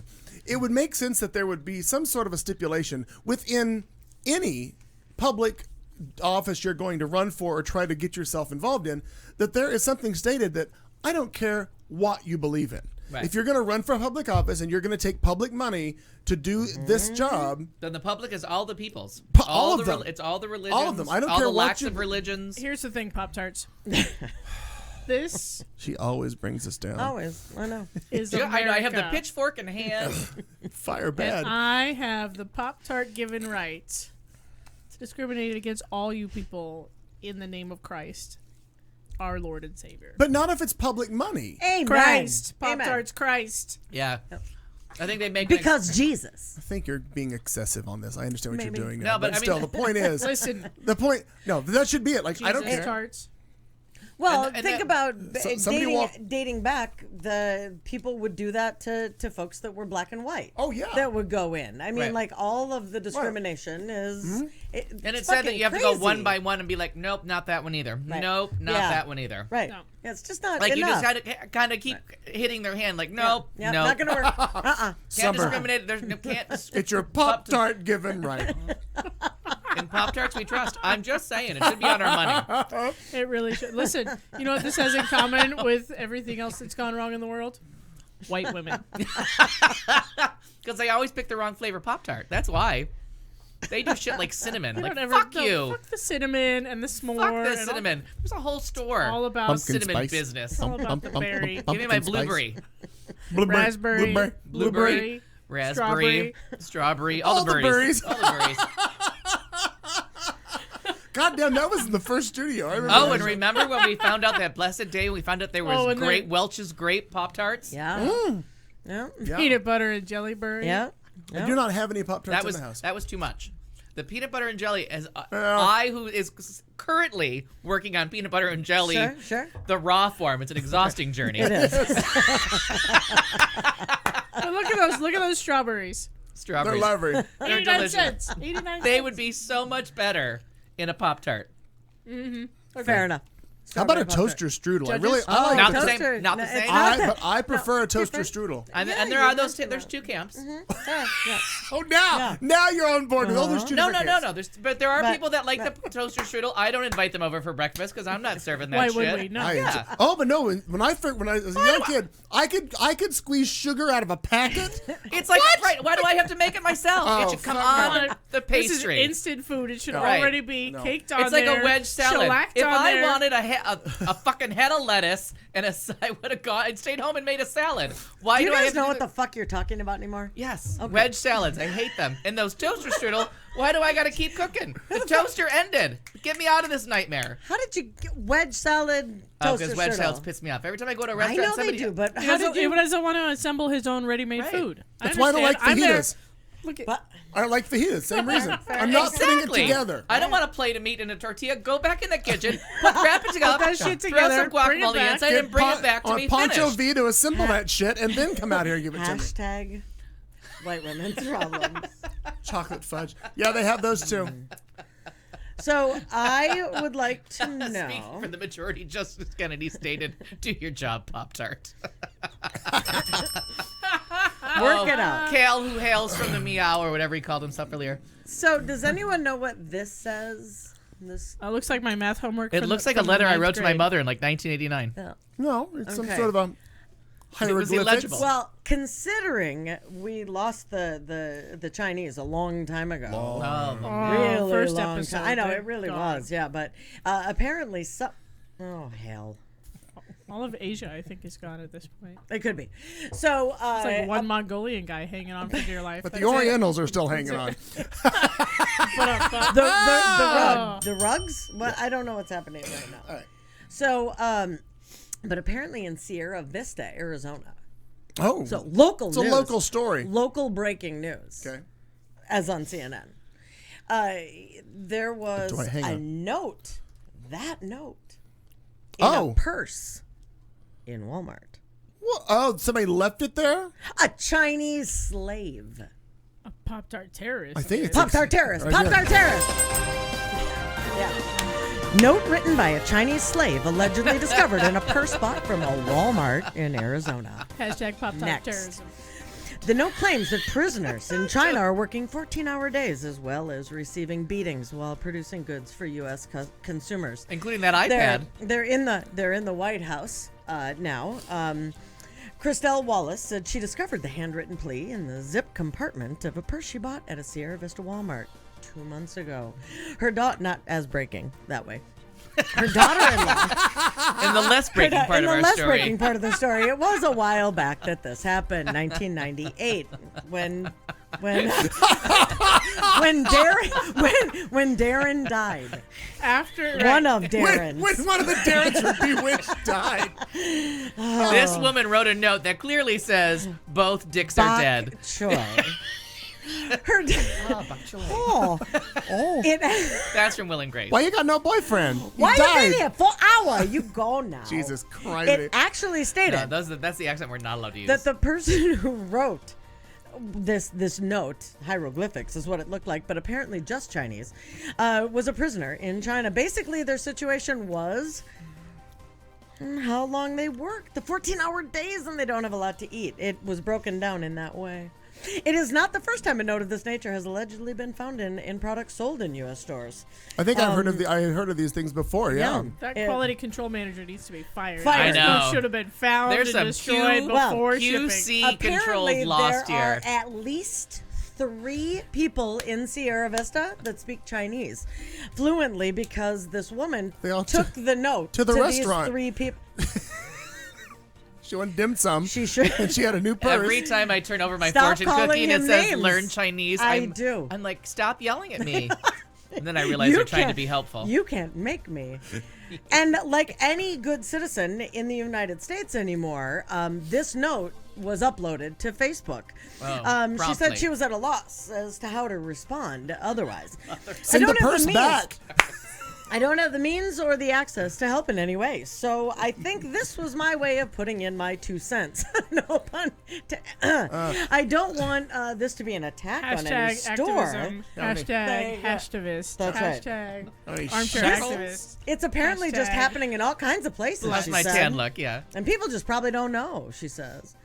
A full translation of the letter was provided by the Huffington Post. Inmates in the in Guangqing, China are working. This is how Rosie O'Donnell got fired, by the way. What are you going to do? Fire me? Are you going to quit paying me? Yeah. Well, Okay. She's going to fight back. She's so gonna the- do Oh, what yes, says she it. will. The boxing is clearly working. That's right. So, apparently, they're Note to working self, boxing, at outer aggression, not related. different. No breaks. Mother of all Pop-Tarts, how did we get here? No rest. They continue working overtime until 12 midnight, and whoever doesn't finish his work will be beaten. This is what it says. Okay. Their meals are without oil and salt. They're a healthy group. Well, yeah, exactly. Thin. How do they feel Every about month- Miracle Whip? Is it in the note? Maybe. We don't know if that wasn't translated An properly. American thing? The boss pays the inmate 200 yen, which is like $290. So I don't know how they're split. Any additional dishes will be finished by the police. I think it was a poor translation of this. If the inmates are sick and need medicine, the cost will be deducted from the salary. Kind of like this show. It's the longest fucking note in history. Ever. Well, How big because was it the was purse? translated by Well, they- 3 different Chinese people. Well, they but have I a think lot- one was, They have a different parts lot of to China. say. I mean, come on. Yeah. If you're able to finally get a note out of Jing Chang Dong When you just put it in prison, the note of the iPads, when you open it up, it's the first thing you read. no, was- because what it They actually have says quality is control. that being a prisoner in China is even worse than being a horse, cow, sheep, pig, or dog in the U.S. Oh, they're all on the calendar, so I believe that part. I can believe Oh, it's the true. year of the sheep, cow, pig, or dog. I can see, yeah. I don't know. I think dog is really a rat. Maybe the translation. Or a cock. But the cock is on there. I've seen those dogs like what? walking What? around But it- stealing comments in purses, though. Are the not dogs wrong. that bad? But this is gonna sound really insensitive, and I mean Please it in a better way than it sounds. I'm with you, Harrison. But just Not like news. just like you want to find out how those chickens are living in the cage-free Sure don't. egg Saw the place, movie. Don't care. but don't you want just show us the factories where these people just? I thought Kathy Lee had already done that.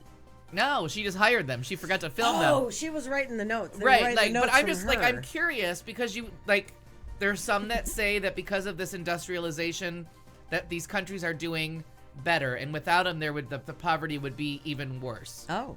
You know, okay. there's that argument to be made that in these industrialized nations, as little as they're making, it makes a difference. Sure. And it changes the course of their history because they are making some money.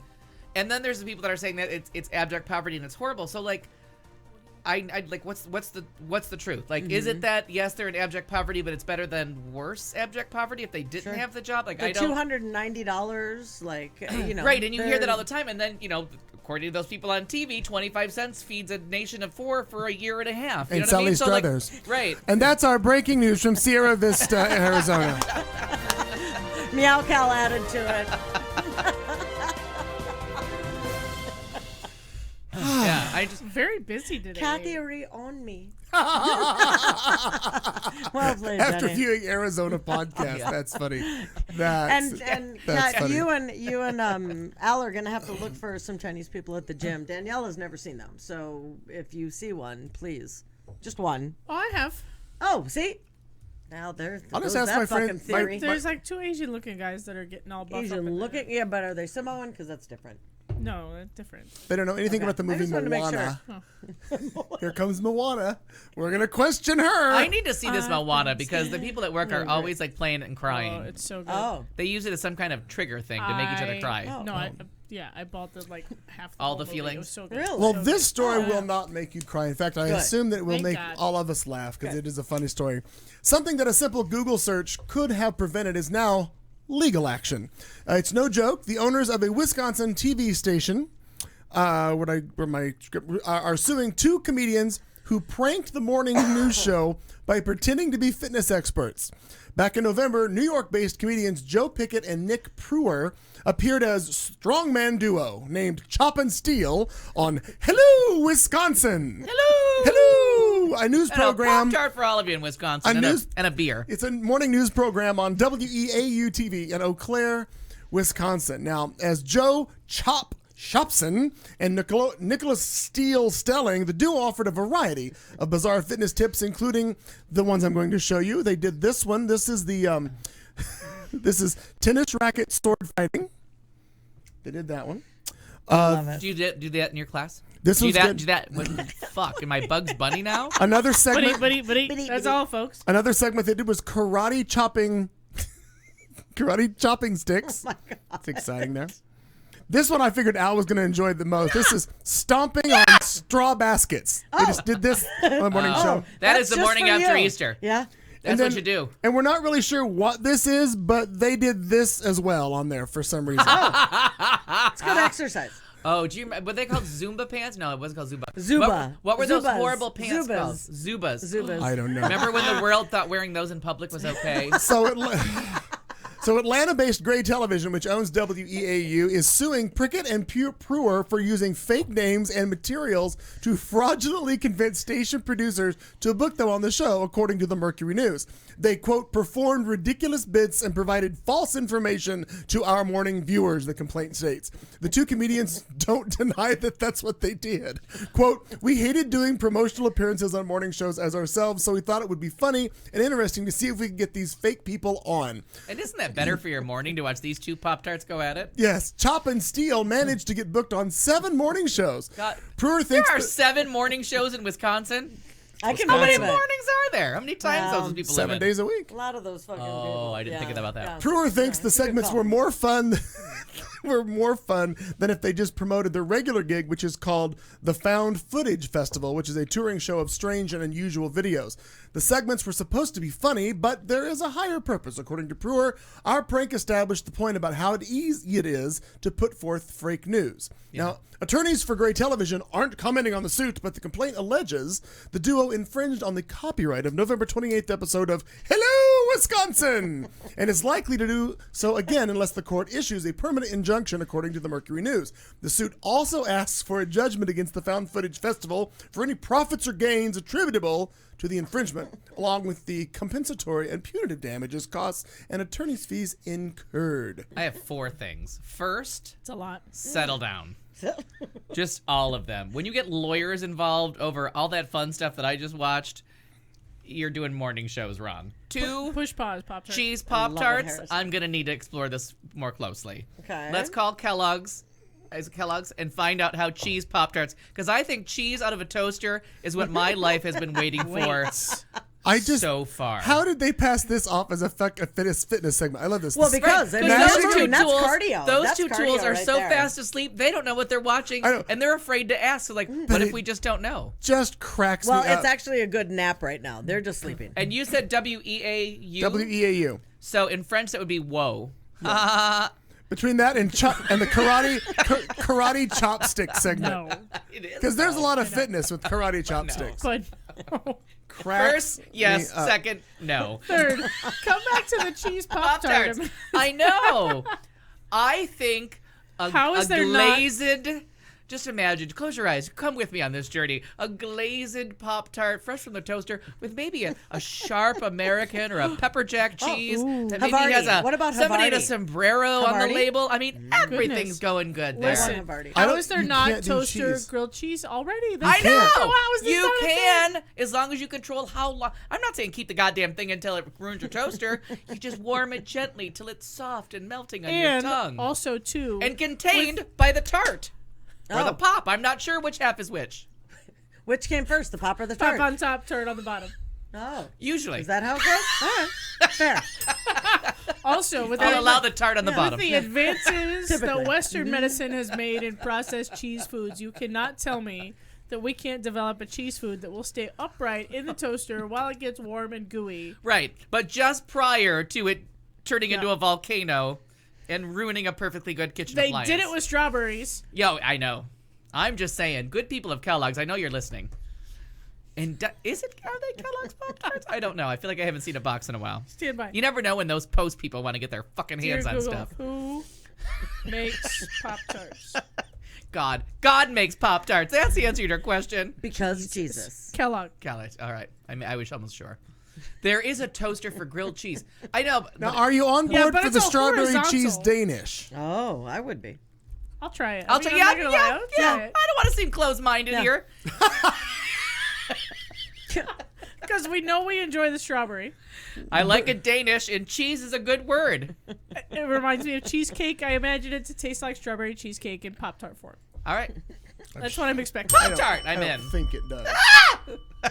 Harrison, I want you to shut your mouth with this Microwave microwave talk. business. These are two separate animals. That's a different device. We need a toaster grilled cheese. I do- Apparently, Aaron says there is one. I don't want to buy a new device. I want to be able to just put the grilled cheese Yeah, in he my says- existing Oh. toaster. Now, I I would like to Mm-hmm, notice the phonetics and the danger here. There is a toaster for grilled cheese, but is there a grilled cheese for toaster? Oh. Oh, see? There is Now, not. what about this All right. lovely product? Now, this is a pastry swirl cheese Danish. That sounds gay. Well, God damn. And it's got a big Disneyland thing on the box. Super gay. We can't that have just that. looks Super like gay. that just Absolutely looks not. like toaster strudel. Right, I'm still trying to get on board with Yeah. toaster strudels because Yeah. I enjoy That's them. too much Yeah. work. As Harrison says, that's labor intensive. I did not wake up this morning to make a fucking Danish, or I'd work at goddamn Dunkin' Donuts. What'd you find? Oh my God! Click on the link that Aaron just posted. Click it right Click it now. now. Click it now. Stand Grilled by. cheese American new. I see all the words. 2 sandwiches. Oh wait. All right, microwave We're in minute. the microwave. Oh, see? Harrison, right there for Now, you. two separate Right there for relationships in my Harrison. kitchen. I like I don't it. know. I do not enjoy Points. the microwave ovens. Points for that and I'll warm up soup, but I'd rather eat anything I do cold. appreciate that it's from Chef Marlon Brando.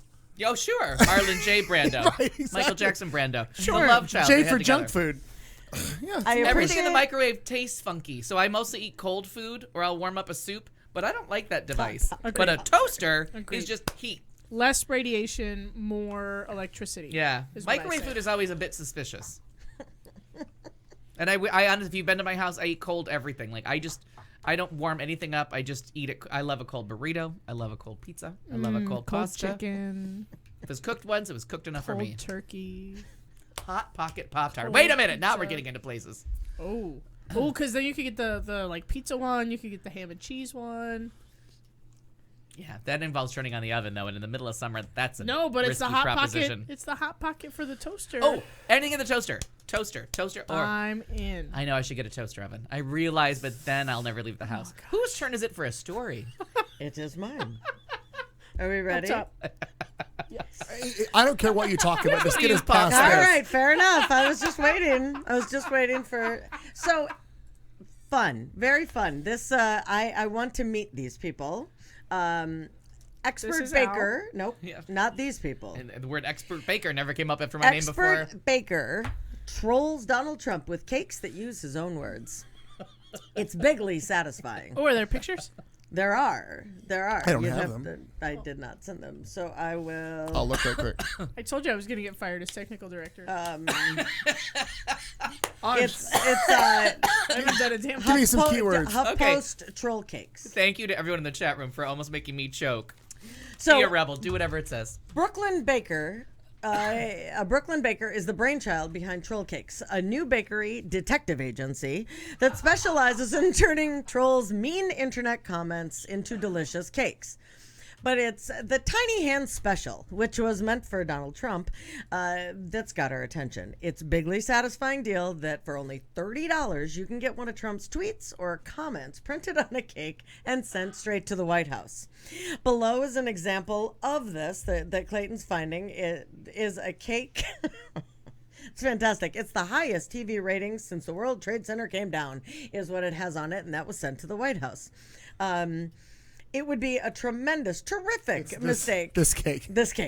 It's the highest TV rating since the World Trade Center. It would be a tremendous sugar coma. Totally. But it's his own words. It would be a tremendous, terrific mistake to deprive our nation's noisiest troll of his incredibly deserved troll cakes. Our Tiny Hand Special has been well received, but it's also gotten us asked if we're skirting the line of terrorism. Here's where we land on that. If putting the president's exact words into icing on a cake is considered an act of terror, the problem is not the cake. She added, however, if the White House no longer wishes to receive the troll cakes, which truly you can apparently send there, we're ready to reroute shipments to Mar-a-Lago.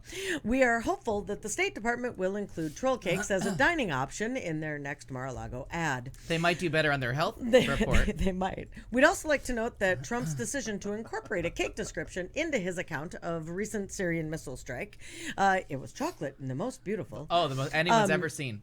Ever. You've never seen a cake more beautiful. It was not a sponsored troll cake promotion, they said. If you'd like to just take on a regular troll, there's a $35 option in which the company will bake chocolate chip brownie cake, decorate it with frosting, sprinkles, and the comment, and then ship it to the troll's home or work address. If you don't know where the troll lives, the price goes up to $60. I'm assuming this is one of their ads that they've got like on a wall somewhere. I love it. Send us any internet comment, we'll make it into a cake and mail it to them. I just love it. It's brilliant. A delight. It's a delight, and it even get there. They are hysterical. That way you can. What do they say?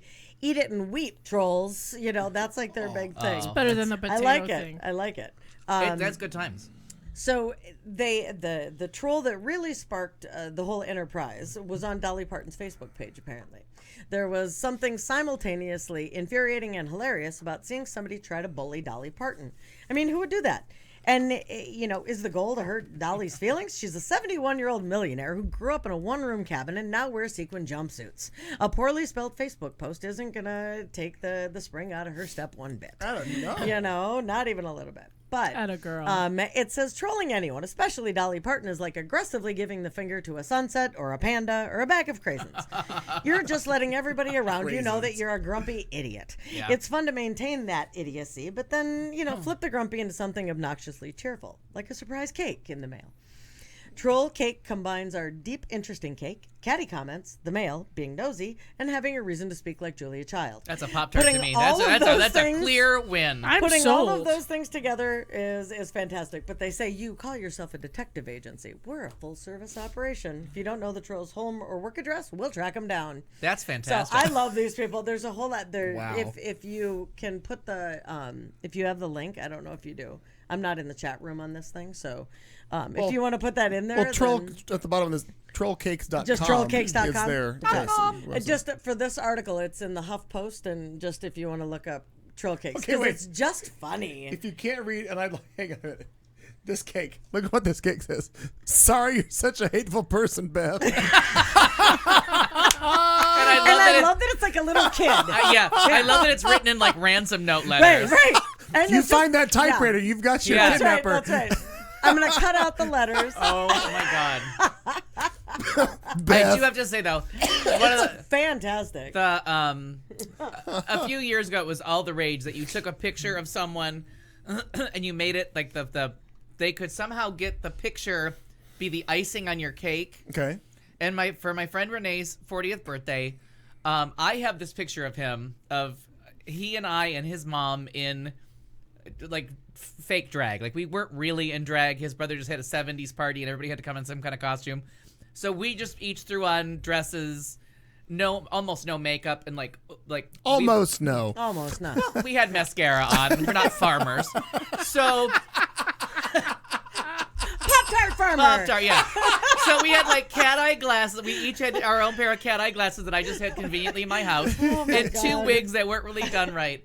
And they were just it was just funny little outfits. It was seriously like nerd prom. It's such a nerdy picture, and he kept smiling for the camera in the most hysterical way funny. that made it look like I've never to the house before. Somebody asked me to do a dance, and he had the funniest smile on his face. I've got to find this picture. Funny. So I took his part of that picture and I made it his 40th birthday cake, but I did it at Barb's Bakery on 24th Street. I forgot that he lives around the corner from there and gets his coffee there every day. So I have the cake sitting there all morning till I can pick it up. He goes for coffee, just glances at it, and he was like, oh my God, who would pick that picture for our cake? And like walks out, didn't look at it long enough to realize it was him in pseudo drag. So the cake comes out. I'm almost pissing my pants because it's so funny to see that picture blown up to that size. It was a sheet cake for like 40 people. I couldn't stand it. And he was like, oh my God, that was at Barb's Bakery this morning. And I'm like, oh, you live right around the corner.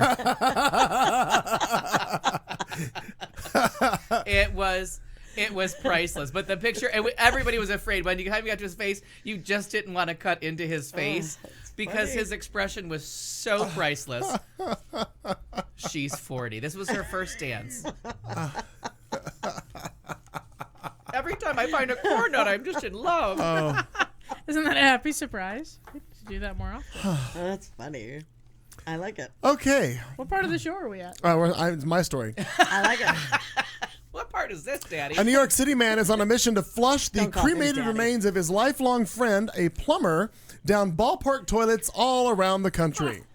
Tom McDonald tells the New York Times that it's a fitting tribute for Roy Regal. The two baseball fans were childhood friends in Queens, not far from, Brooklyn. wait for it, Flushing Meadows, where the Mets play. Like baseball, this endeavor has rules. The game has to be in progress when McDonald sprinkles the ashes into the toilet from a little plastic bottle. Now, so far, he's done the deed at 16 different stadiums. Regal also was a music fan in Cleveland. He was a music fan, excuse me. So in Cleveland, McDonald flushed ashes at both Progressive Field and the Rock and Roll Hall of Fame. Nicely done. In Chicago, McDonald did his duty at a White Sox game, skipping Wrigley Field because of the Cubs are longtime rivals of the Mets. Now, he says, quote, I know people might think it's weird, and if it were just anyone else's ashes, I'd agree. But McDonald said, but for Roy, this is a perfect tribute to a plumber and a baseball fan. Regal's family agreed to share a portion of his ashes after his death in 2008. McDonald spoons out a little each time from an old peanut can wrapped in Mets ticket stubs. That he Twice keeps... I thought he meant like McDonald's restaurants. Was like, and here's a little piece of Roy. No. I'm not listening all the way. I know. McDonald is the name of the guy that's doing the dip. Anyway, I got that when Teaspoons. The old peanut can wrapped in Mets ticket stubs that he keeps next to the World Series highlight videos in his collection of 149 Baseball Hall of Fame autographs. Now, McDonald has enough ashes left for one more tribute. He hopes to do it at Durham Athletic Park in North Carolina, where the 1988 movie Bull Durham was filmed. Oh, Nice. I like that. people with a I wonder lot if of there's any fucking time on lingering their corn hands. nuts in Yeah. the peanut. Now, when you get cremated, is there one piece of corn still in there? Oh my. Well, for one person. Your epitaph but says, for when the did I eat other- corn? So there was a new font. It's ashes and a little bit of corn. It was summer. Pop-Tart farmer. But you Pop-Tart Yeah, farmer. Pop-Tart farmer. That's code for gay in the Midwest. Well, I'm saying. Oh, She's a Pop-Tart Bend farmer. over and get a If you cob know- up your ass. If you know what I mean. Wow, that literally is a line from the Midwest. I know. Getting a cob up your ass? Well, bend over. How then. long have you been boxing? I think you need a couple more lessons. I need more beer. Yeah. Well, then get it. So a new font is Why not bring dedicated the wine back? Okay. to the queer activist behind the rainbow flag. Oh. It's dead. It's still dead. Its creator hopes the free font will spread across the protest posters everywhere. In June of '78, artist and activist Gilbert Baker, lots of baking stories, hand-dyed and stitched together 8 strips of vibrant fabric, yielding a rainbow flag. Each color signified, a certain power. Pink stood for sex, red for life, orange for healing, yellow for sun, green for nature, turquoise for magic, blue for peace, and purple for spirit. Today, that flag, which over time was condensed from 8 colors to 6, is immensely recognizable as a symbol of LGBTQ rights and pride. Baker, who called himself the gay Betsy Ross, I love that, died in March 2017, but his iconic contribution to queer visual culture lives on. In honor of Baker's legacy, an advertising agency has teamed up to translate the energy and strength of the beloved rainbow flag into text. Finally, thank you. Perfect. Finally, there is a rainbow font. Do I have to go to Gilbert to enjoy it? The colorful type, titled Gilbert, is made up of the deconstructed stripes of the pride flag, with multicolored rectangles curving and overlapping to produce lettering reminiscent of the flag's 1970s roots. We wanted to celebrate something that he created that actually changed people's perception of that community. The blending of colors visualizes the fluidity and openness of the LGBTQ community. We liked the idea of that crossover and that overlay. It kind of creates new things. People aren't just one thing. They're not just gay or not just transsexual. Everyone can be a mixture of things. The font is available for free download from Type with Pride. Its creators hope the eye-catching lettering will spread across protest posters, pride rally banners, and queer-friendly public spaces around the world. Queers, allies, and font fanatics, get ready to write with the rainbow. Those fucking font fanatics. You got to watch out for them. I know it. Two things. First of all, I'm downloading it right now. Yep. Mm-hmm. Second of all, how did we let me leave the room in font news? Yeah. I know, right? I don't have a sounder for that. Terribly sorry. We never have breaking Font news. Font news. We need a song. Lord Fauntleroy. We never have breaking font news, and that's the time I decide to get up and go pee. Sorry. Son of a bitch. So do you like the middle when Typewithpride.com. Brick has his font club?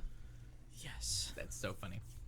I think that font is totes adorbs. Download. Yeah, isn't that great? All right. It's happening. So, there you have it. Look And forward to emails there was in that complaints about how busy the rainbow flag is, and I said I would have made it a sea mist swatch made out of a luxurious cotton, also known as my pillowcase. Your T-shirt, right? Why does it look like Scrubs? I'm gay. The American lawbreaker who became a viral internet sensation as the hot convict because of his visually arresting mugshot won't get a chance to show England how he became a model citizen. For those of you who don't know who we're speaking of, this gentleman right here who was mugshot was everywhere. Jeremy Meeks, who is 33, now a fashion model who had traveled to London for a photo shoot, was deported Monday night from Heathrow Airport because of his previous criminal record, according to the Daily Come Mail. to my house. I got room. According to what he says, quote, "I've been denied," Meeks said as he walked through the airport. According to Inside Edition, he says, quote, "London don't want me here. I done served my time. Shit is crazy. Don't make no sense." He also needs grammar lessons. Meeks became known as the... I can teach him English. We'll do the whole Eliza Doolittle thing right in my bedroom. Meeks became known as the hot convict in June of 2014 after the Stockton Police Department in California arrested him on a weapons and gang charges, and his mugshot went viral. He spent 2 years behind bars and was freed in March of 2016. He's been working as a fashion model since February, but he never got beyond the airport for his London assignment. Meeks' manager, Joe Jordan, said his client's paperwork to enter the UK was in order. He also had a letter from his parole officer giving him permission to travel. But none of that held any sway with the UK immigration officials who escorted him onto the plane 8 hours after he landed in London. Sweet baby Jesus. If you The rain in Spain falls mainly near my bottle of lubricant. I gotta tell you, with him in the room, Jesus, man. There were some other pictures posted of him online. Feel free to Google those on your own time. Yeah, please do. Can I have a name again? Jeremy Meeks. Okay. Felon. I don't judge. I'm just saying that if you look that up, I'm sure.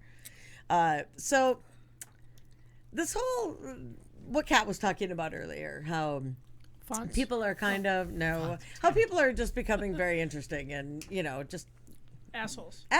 Oh. And the stupidity, even more so, concerning education at this point. It's startling. So here in Arizona, we like to Look at you, 2 local stories. I know, right? I know. Here in Arizona, we like to do some crazy things, Woohoo! Yeah, Representative Paul Mosley just became a hero to kids everywhere, quite frankly. The Lake Havasu City Republican. Weird, he's Republican. Isn't that weird? That's I know. strange. Fucking Poptart moron. Wants to repeal the law that requires kids going to school. Oh, I Hear heard about this. that? Yeah.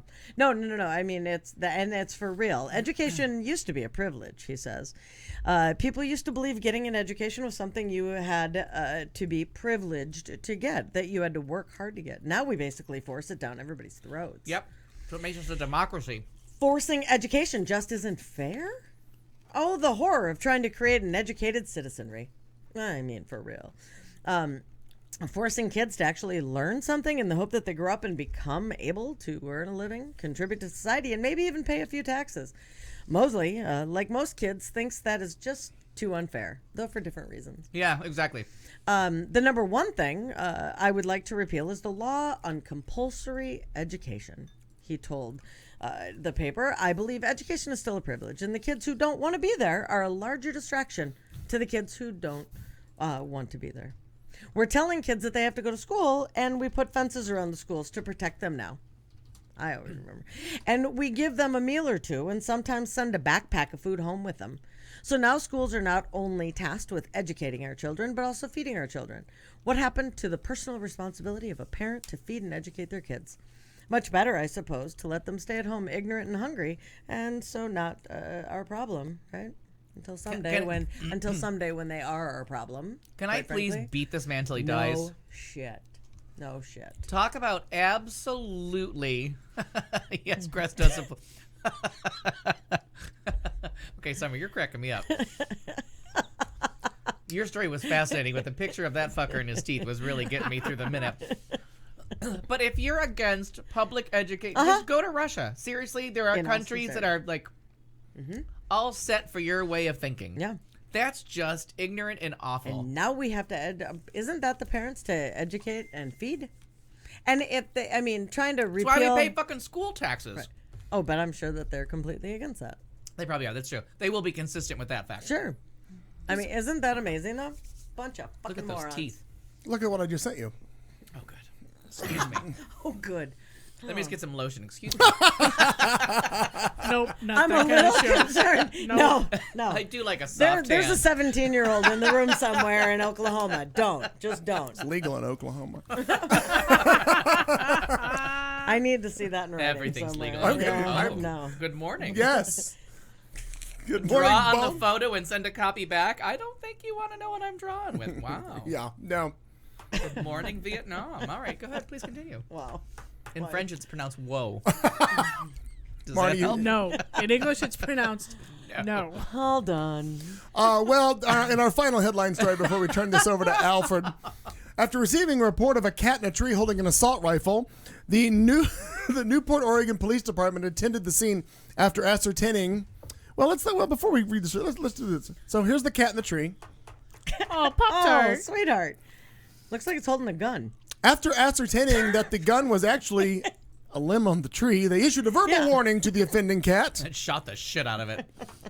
Quote, Pop-Tart, put down your weapon. It's a white reports of an right. It's gonna black be and fine. white. Black and white. Otherwise, they just shot the black cat who fell out of the tree. Put your paws up. Reports of an armed cat this morning were unfounded, police said. The feline was contacted by our canine and was determined to be in possession of a non-lethal branch.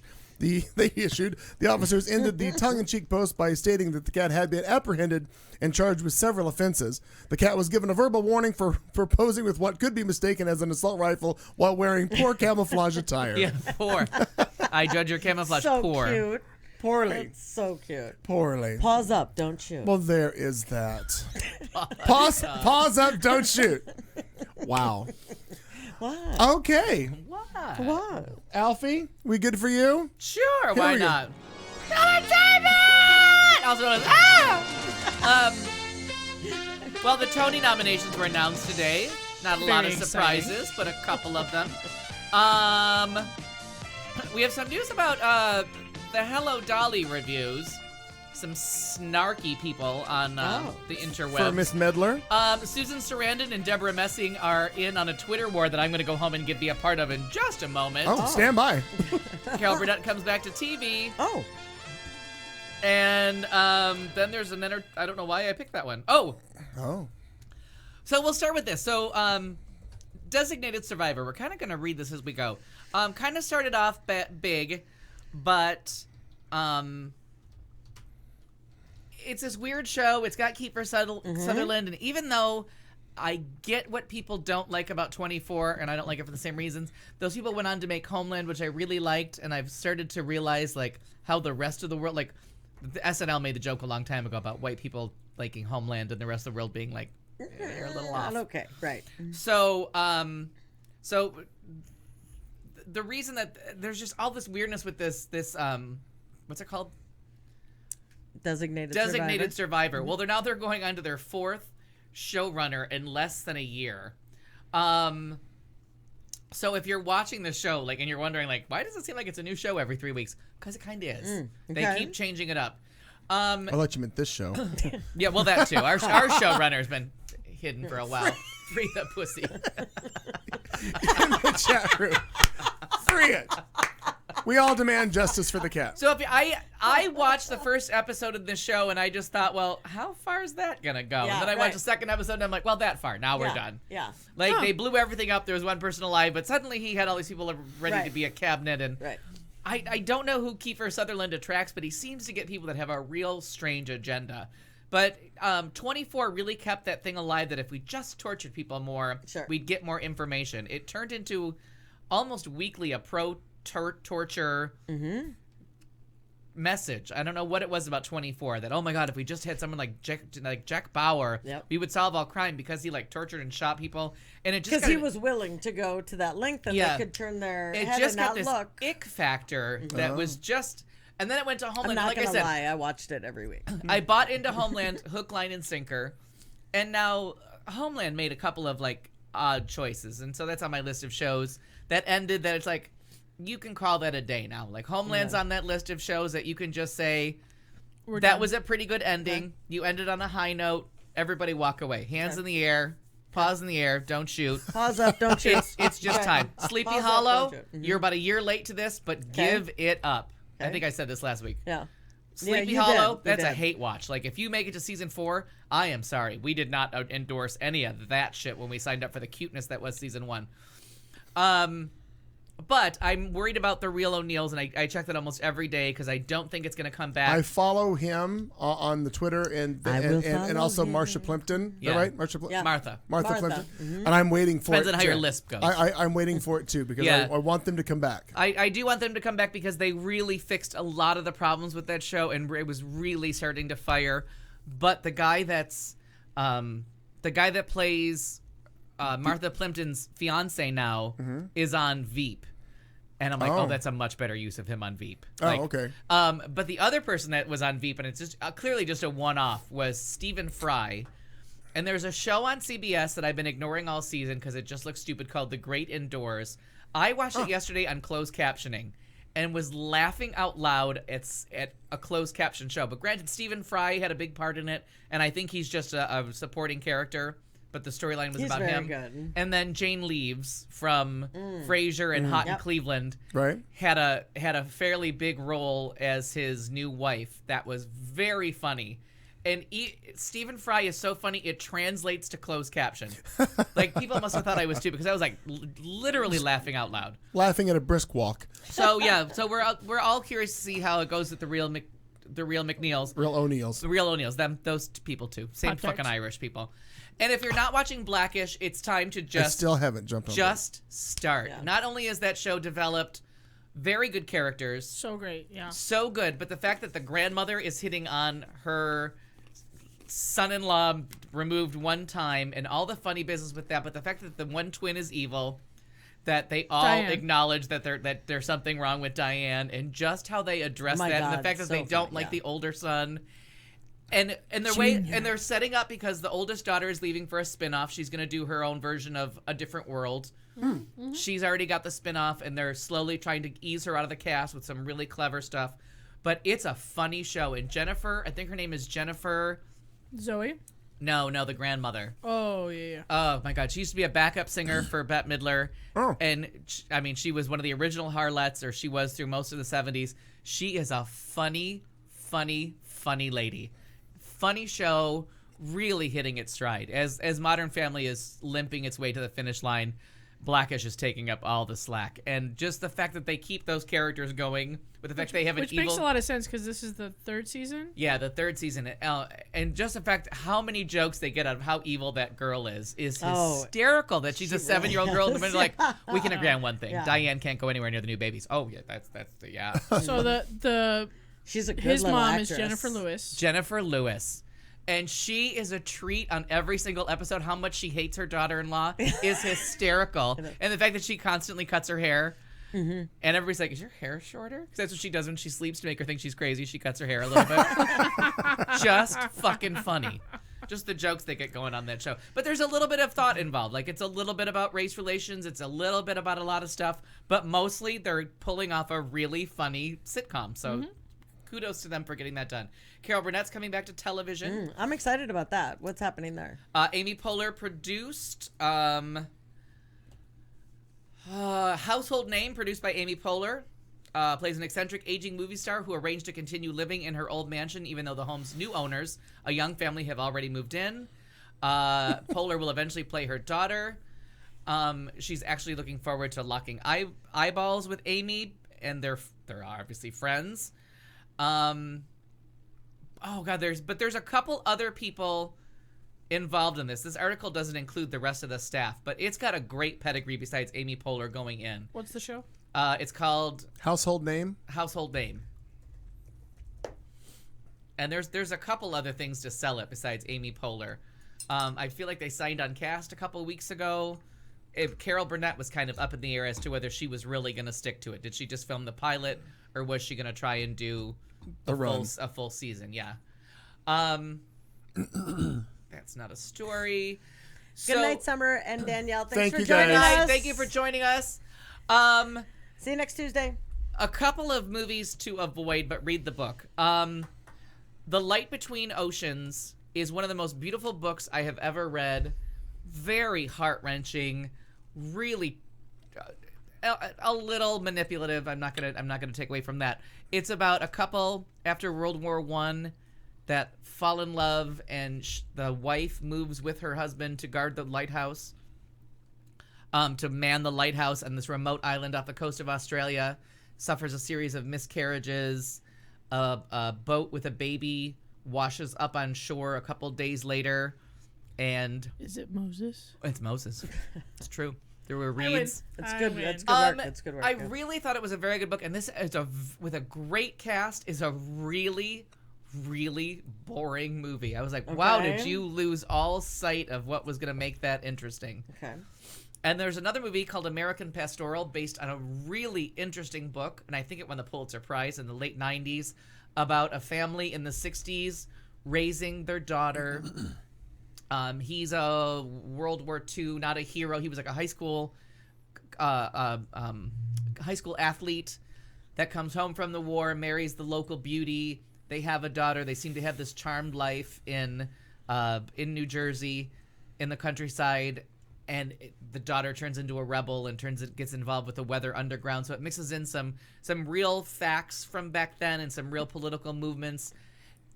And oh my God, did they get this movie completely wrong? It was Ewan McGregor and Jennifer Connelly. Oh God, she used to be a little girl. Now she's bigger.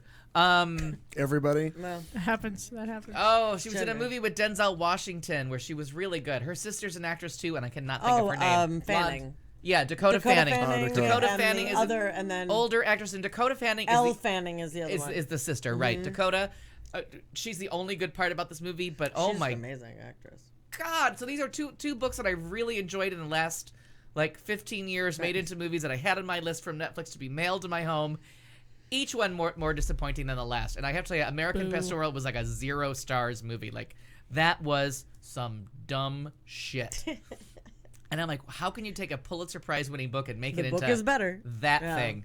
Yeah. The book's not just better, it's a whole different thing. And sure. Light Between Oceans, what's a beautiful metaphor, they just lose. And when they explain it to you, I felt like I was watching, like, Reading for Dummies. Okay. The lighthouse is the light between oceans, 2 different bodies of water. And I'm like, shut up. I'm gonna kill you. You're making me hate everyone. So before we start the actual nominations, we're going to go through a few. There's been some strange reviews of Bette Midler and Hello Dolly. Okay. They've mostly been positive, but there was one that's going around, and I think it's from the Washington Post, that kind of is like, we don't get this. Like, what are they doing? What is the time frame? Why is everyone aping for the thing? Wait, like they don't understand Hello Dolly? A little bit. They don't understand Hello Dolly. They don't understand the era it's supposedly set in. Fuck. And they're really, like, not finding the gel between all of them. So I was very concerned. It was, thank you. It was kind of a confusing review because I'm like, what are you guys talking about? And there's the big number of the show is before the parade passes by. That's when Dolly sings about getting back into life and, you know, she's going to go and taste Saturday's high life.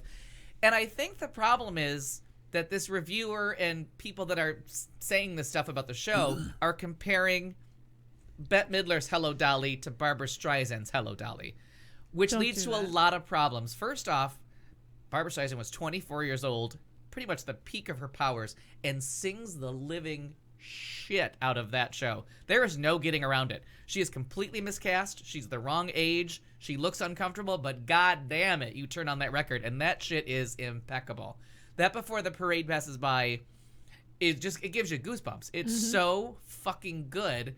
And then you go listen to Carol Channing scream and screech her way through that, and you're like, but that's how everybody else sang it. So comparing Bette Midler to Barbra Streisand is unfair, but if you compare her to Pearl Bailey, who did a nice job with it, Ethel Merman, which you can find online, don't listen. Oh, you know what that sounds like, right? Oh, yeah. And the people in the chorus were like, the worst 8 weeks of our lives were, and now I forgot her name. Merman. Where the Merm, not realizing she was in a show and just singing like the Merm. Like, there was no character, there was no acting. You just plodded along until she got to scream the lyrics to their song. And Pearl Bailey, it's a tough song. It's written for an older woman. There's a lot of things in there. And then there's the vaudeville aspect of it. If it's set in, like, 1908. It's set during, like, the peak of vaudeville before burlesque. So that's kind of Bette Midler's shtick. Yeah. So she's kind of playing it as vaudeville and giving you a little something. And turns out she's not doing 8 shows a week for very much longer because Donna Murphy's coming in to rescue her ass after the Tony Awards. She's going to go down to 7 shows a week. Yeah, but she did it. Good on her. So she's doing it. So some of the reviews are good or some are bad, but it's just it's kind of, it was kind of funny to read that review and read somebody who was like, why is her voice raspy? It's written for, I mean, not that old. There's 20. We got to split the difference between 24 at Barbra Streisand and 72 for Bette Midler. We wrote it for somebody who's 48. Neither of these choices are quite there. We have yet to get anybody that age to play her. And I don't know how old Carol Channing was when she played it and won the Tony, but she played it well into her 70s. And I saw her reopen the Orpheum Theater doing it, where they had to keep reminding her where she was and what show she was. I mean, she knew she was in Hello Dolly because it was all she ever did, but she had no idea what act she was in, or like they had to like. It was seriously like them walking a corpse across the stage. It was kind of frightening. And Before the Parade Passes By was like, it passed, darling. Pop-Tart, it's gone. Pop-Tart, it's over there. Look behind you, Pop-Tart. Look behind you, Pop-Tart. There's the parade. So, just interesting. So then the Tony Award nominations came out, and I wasn't sure what to expect because a couple years ago, I saw a bunch of openings. I saw If Then, I saw Violet, I saw Hedwig and the Angry Inch, we saw Bullets Over Broadway. She was 43 when she won the Tony. 43. Carol Channing. So she was exactly the right age to play that role. But she has a terrible voice, so listening to her sing it is still horrifying. Because I went back and I listened. They're all over iTunes, and I listened to her sing before the parade passes by. And I was That like, was a really stop good- it now. Okay, I need a little Carol Channing from this one. How do I compete with that? I bet you can do so much better. Yeah, but I just do her talking in an interview. Yeah, that's true. but try to sing. Well, like when it's so good to see you again, my Golly, love you'll that. never go away again. Where's the parade? I don't know. Pass me by. I mean, it's just fucking wrong. It's wrong. You're not a singer, dear. It is. Pop-Tart, you shouldn't be singing. I love Impression Hour, though. You're All right, looking, okay. do. you're Let's do looking Tony Awards. swell, Jolly. You just are. Gosh darn it, Jolly. Oh my god. I like it. So best musical Come From Away, Dear Evan Hansen, which will probably win. Groundhog Day and Natasha Pierre and the Great Comet of 1812, which is getting all the raves. Look for it when it comes on tour, because that is the show that those two are the ones that are really stealing the headlines. Although for the last I just started listening to, because I'm doing my homework, of course. I just started listening to the cast recording of Come From Away, because I didn't know anything about it, and now I'm very intrigued and will not stop until I listen to all of it, probably tonight. Because it's a story of people who were stranded by all the planes coming out of the air on September 11th. So it's set in like Eastern Canada, like whatever Newfoundland. Nova Scotia. Understand Newfoundland. There it is. That's how Whatever, you gotta whatever make that it. is, like up there, up one from. the And honestly, Northeast. I believe this is based on a book that I read. It could be. And so I've been weirdly obsessed with, I found a video of the opening number, like the cast recording it or whatever on YouTube. And I've been weirdly obsessed with the song because just the accent of that part of the world. Yeah. You know what I mean? Like that North Atlantic, kind of Boston-ish, Irish-ish, I don't know what, Canadian-ish accent. So there's one singer in the opening number that has that. So I've been obsessed with this song for a while, and everybody's like, "Kat, what is this?" And I'm like, "I don't fucking know, but I like it, so listen to it." Yeah, there's a really Demanding. there's a very She's there's a been very, boxing. I'm at the end. She's there's been a very boxing. good book from a couple years after Hi, Jenny. that was about all the people that were stranded in Newfoundland. And they tell you how to pronounce it. You say understand first, and it should rhyme. So when you say it's not Newfoundland, it's Newfoundland. It should I've rhyme with never said understand. Newfoundland. Never. Many people do, though. I've never heard that ever. It's like trying to pronounce all the letters in Worcestershire. You're not going to do it. Stop. No, Worcestershire. Yeah. So I'm curious if there's anything to do, because it's a really good book about the good people of do you have the name of the book? I don't. I have Wikipedia that says characters of the musical are based on, and in most cases share the names of, real Gander is the name of the town locals, as well as some of the thousands of stranded travelers they housed and fed. And really a charming book. If you get a chance to read it, it was a fantastic book. It must be around my house somewhere. But it is good. Groundhog Day is, of course, what you know it is. Best play, A Doll's House Part 2, which I'm very intrigued by. I don't understand that. Indecent, Oslo Sweat, revival of a musical, Falsettos, which is wonderful. It was wonderful the first time. March of the Falsettos. It's 3 shows all combined into one that eventually became Falsettos. Falsetto Land and March of the... Is it 2 shows? And this revival had Andrew Reynolds and Yes. Christian Borle, yes? Yes. It's just a delightful show with Jewish kids playing baseball, which is one of the songs on it. But it was 2 off-Broadway shows called Falsetto Land and March of the Falsettos that was brought together as Falsettos. So I thought that would have won. Hello Dolly is the other nominee for revival of a musical, and Miss Saigon I hate with all of You've my said that heart for a and long soul. time. I hate the show with every ounce of my being. Now, why? I was noticing that there are 4 in almost every category, but revival, there are only 3 nominees. They just decided to cut it off. It just said, fuck it, none of these others are any good. Because I thought Sunset Boulevard would have made it in there. Oh. Revival of the play, Jitney, The Little Foxes, which almost killed me to read that The Little Foxes, my favorite Bette Davis movie. The play, written by Lillian Hellman, is on Broadway right now with the cast that's coming up in a minute. I almost shot myself in the head. Oh my gosh, don't do that. Present Laughter, which is a lot of fun, and 6 Degrees of Separation, which is currently playing with Allison Janney. And if I could squeeze together I 3 love seconds, her. and I love 6 Degrees of Separation. Book of a Musical, Come From Away, Dear Evan Hansen, Groundhog Day, The Great Comet of 1812. Okay, leading actor in a play, nothing except for Chris Cooper looks pretty good in A Doll's House Part 2. Corey Hawkins from 6 Degrees of Separation, and he's in the new 24 reboot. And he's in something else as well. Okay. So he is doing the Will Smith part of the movie of 6 Degrees of Separation. Okay. And they've made it the leading actor, where I think in the original run it was done as the featured actor. Kevin Kline in Present Laughter, which makes you think that Present Laughter must be fantastic to see because Kevin Kline's great in everything. Leading actress in a play, Kate Blanchett, Jennifer L. in Oslo, Sally Field in The Glass Menagerie, Laura Linney in Little Foxes, which makes me want to shoot myself in the head again because now you've added Laura Linney, who I saw in Les Liaisons Dangereuses on Broadway, doing what like Poptart. I want to see it so bad. And then A Dollhouse Part 2 has Laurie Metcalf in it, who's so good in everything. So I'm really intrigued by this Dollhouse Part 2. Does Ibsen have a Part 2? Is there a sequel? I don't know anything about this. I've got a Visa card. Let's go. So, leading actor in a musical, Christian Borle for Falsettos, Josh Groban for Natasha Pierre on The Great Comet, Andy Carl for Groundhog Day, David Hyde Pierce for Hello Dolly, and Ben Platt, which you should keep your eye on for Dear Evan Hansen, because depending on how all this works out, I think this is the find, and you'll probably know him from Pitch Perfect. Pitch Perfect. He was a kid about to go to college. At the last minute, he got a call that he was cast in Pitch Perfect, and he's like, fuck college, I'm going to try that. Became a hit, couple sequels. Now he's nominated for a Tony. And here's a kid who was just about to get on the bus for college that got a phone call. Which one was he? See, education is for suckers, Marn. Yeah. Educate that. See? Oh, well, thank God. But Google it. He's the nerdy kid that you don't find out to the end of the first movie that he can sing. Yeah, he's the magician one. Got it. Okay. Perfectly charming. Yeah. And then lead actress in a musical, which is what all of us care about. Good call. Danae Benton for The Great Comet, Christine Ebersol for Warpaint, Patty LuPone for Warpaint. That is about Hedda Hopper and... No, I'm making that up. It's about Helena... No, Why God would you damn make it. shit up? Oh my God, it's Stand by. Helena Rubinstein and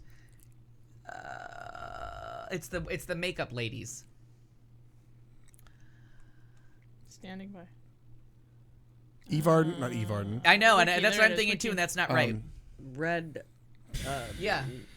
I Wow. want to say yeah. Liz Claiborne? No. No, Elizabeth Arden. Elizabeth Arden. Elizabeth Arden. And I got it's Liz. Yeah, See how it's I know. either That's what you Elizabeth helped me Arden with and that. Helena Rubinstein. I'm still looking, so I'll go yes. All right. So I just clicked on the link. Found it. Elizabeth Arden and Helena Rubinstein. Of all the people to come up with, I come up with Helena Rubinstein. Like that's how twisted this mind is.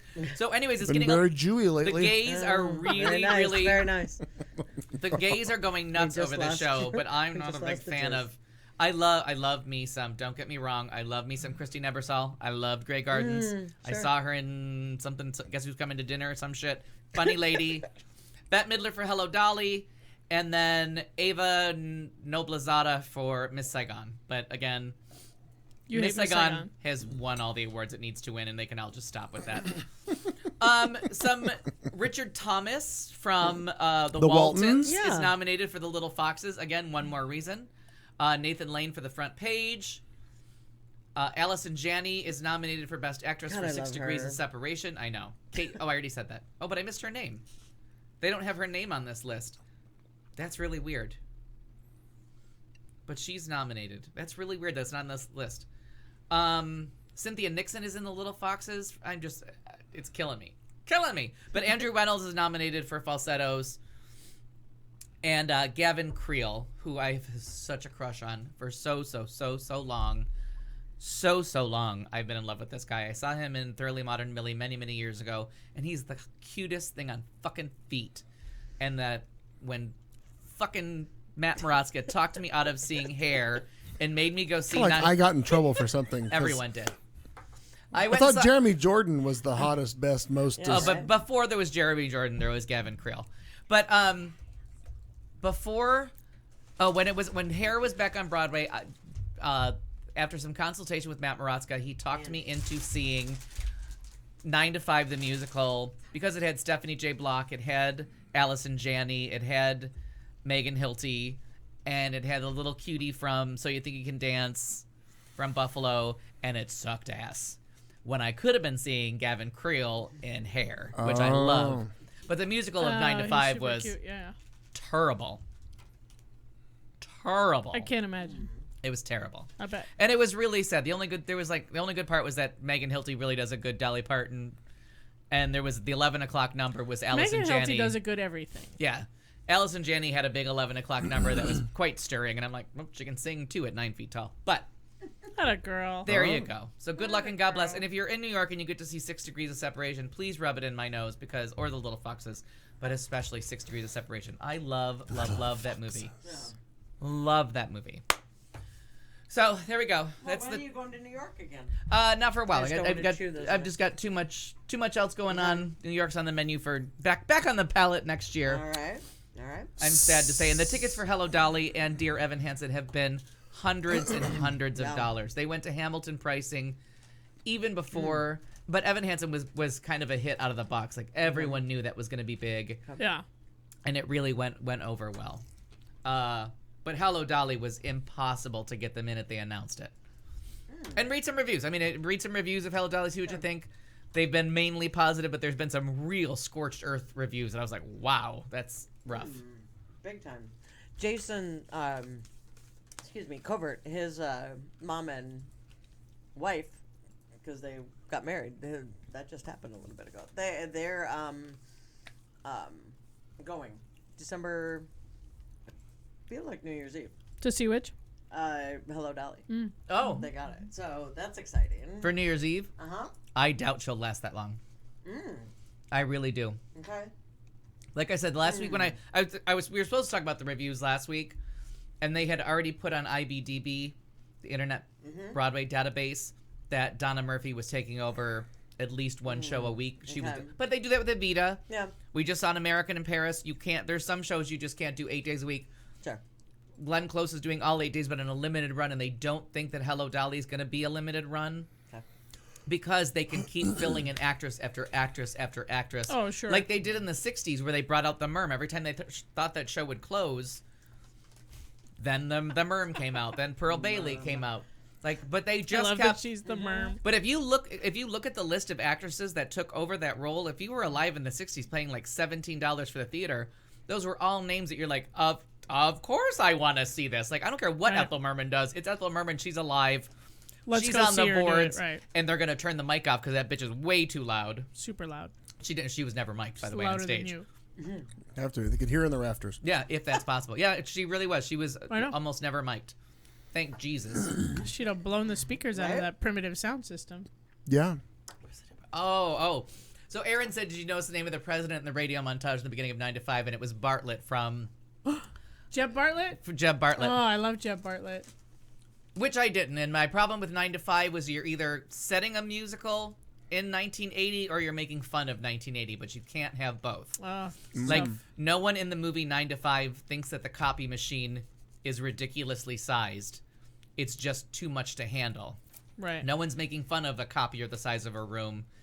It's just too big of a copier, and there's too many buttons. It's newfangled. You can't have the laugh that, oh, look at this old copier, and pretend you're really in 1980. You can have one or the other. And they just kept treading that line, and it just kept ruining real scenes. Like, you want me to believe this is a story about women in the workforce, then stop making fun of women in the workforce. And they just kept... It's fair. They just kept going for it. Either, if you want to be a retro show, if you want to pretend you're doing something about the time... Historical fiction, if you will. A period piece. A period piece. How to succeed in business without really trying. That show is so sexist and awful. If you don't wink at it, then it's awful because women are treated shitty in that show, and it's just a terrible show. But if you're going to wink at it and have some fun at it, then it's kind of funny. But you're making fun of yourself. You're making fun of the whole premise. Yeah, it's Mad Men. Either you smoke all the time and you treat women like objects, or you make fun of it, but you got to decide. And Mad Men made the choice. They were going to smoke all the time and treat women horribly. I loved Mad Men, and yet I quit smoking like in the middle of watching Mad Men, and I almost didn't make it because still every time I watch an episode of that show, I'm like, let me just and I just want to smoke and drink martinis all the time. And I just you got one of those things down. Yeah, I don't like martinis all that much. But the drinking is. I just watched something that was supposed to be a period piece, and I was like, we get it. you smoked a lot back then. Was it feud? Because let me tell you, those bitches were lighting a cigarette every scene. As you said that, I'm like, it might have been feud. It might have been feud. Put down that we get it. You smoked a lot. Right. Refer to the cigarette. But then I've read that And Betty again, Davis I'm smoked thinking, 100 cigarettes a day, so what else did she have time to do? I used to smoke 100 cigarettes a day. I get it. That's a lot of cigarettes. Fucking smoking. I know. It's way back when Oh, we could we still get to smoke my in the favorite bar. story, Oh the my one God, I want to my be favorite part of. So Deborah Messing, my spirit animal, Well aware. has started well, I don't know who started it, but they're both involved. So now Susan Sarandon and Deborah Messing are involved in a Twitter feud over what Susan Sarandon just can't back out of. Bernie Sanders? Yes. Well, not just Bernie Sanders. She's a Hillary So hater, yeah? Susan Sarandon just recently likened She was huge, the Will and Grace star to President Trump on Monday's Watch What Happens Live with Andy Cohen, causing an audible response from the audience. Susan says she's not very well informed, and so sometimes she gets in areas that she really hasn't thought through. Maybe she's Trumpian a bit like that, Sarandon told Andy Cohen. So I don't have anything against her personally. I just sometimes I have to say, but you don't have the information.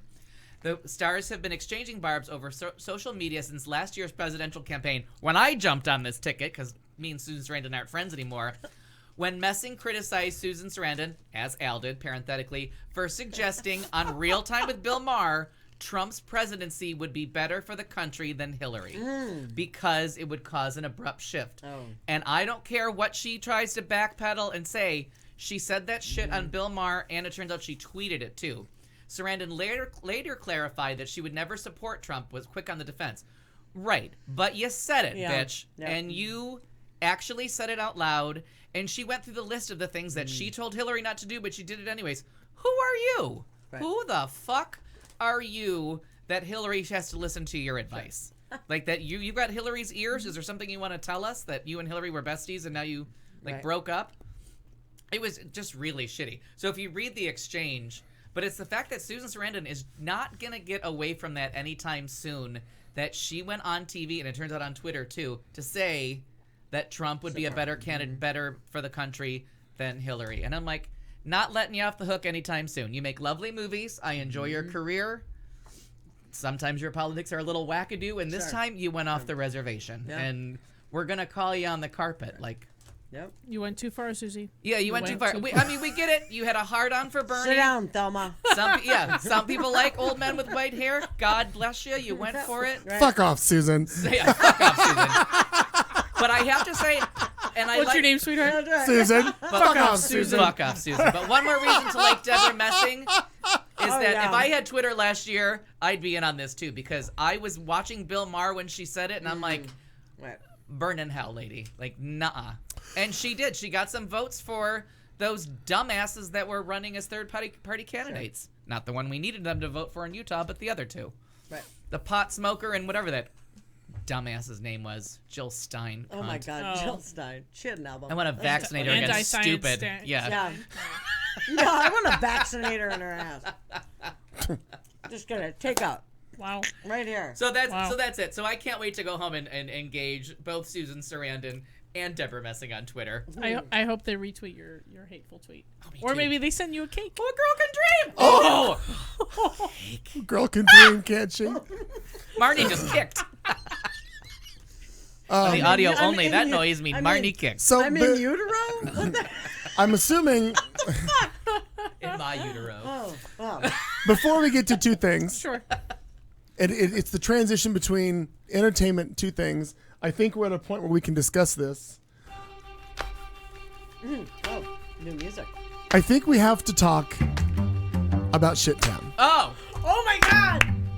I tried last week, but no one. You were absent when I needed you. I'm finished.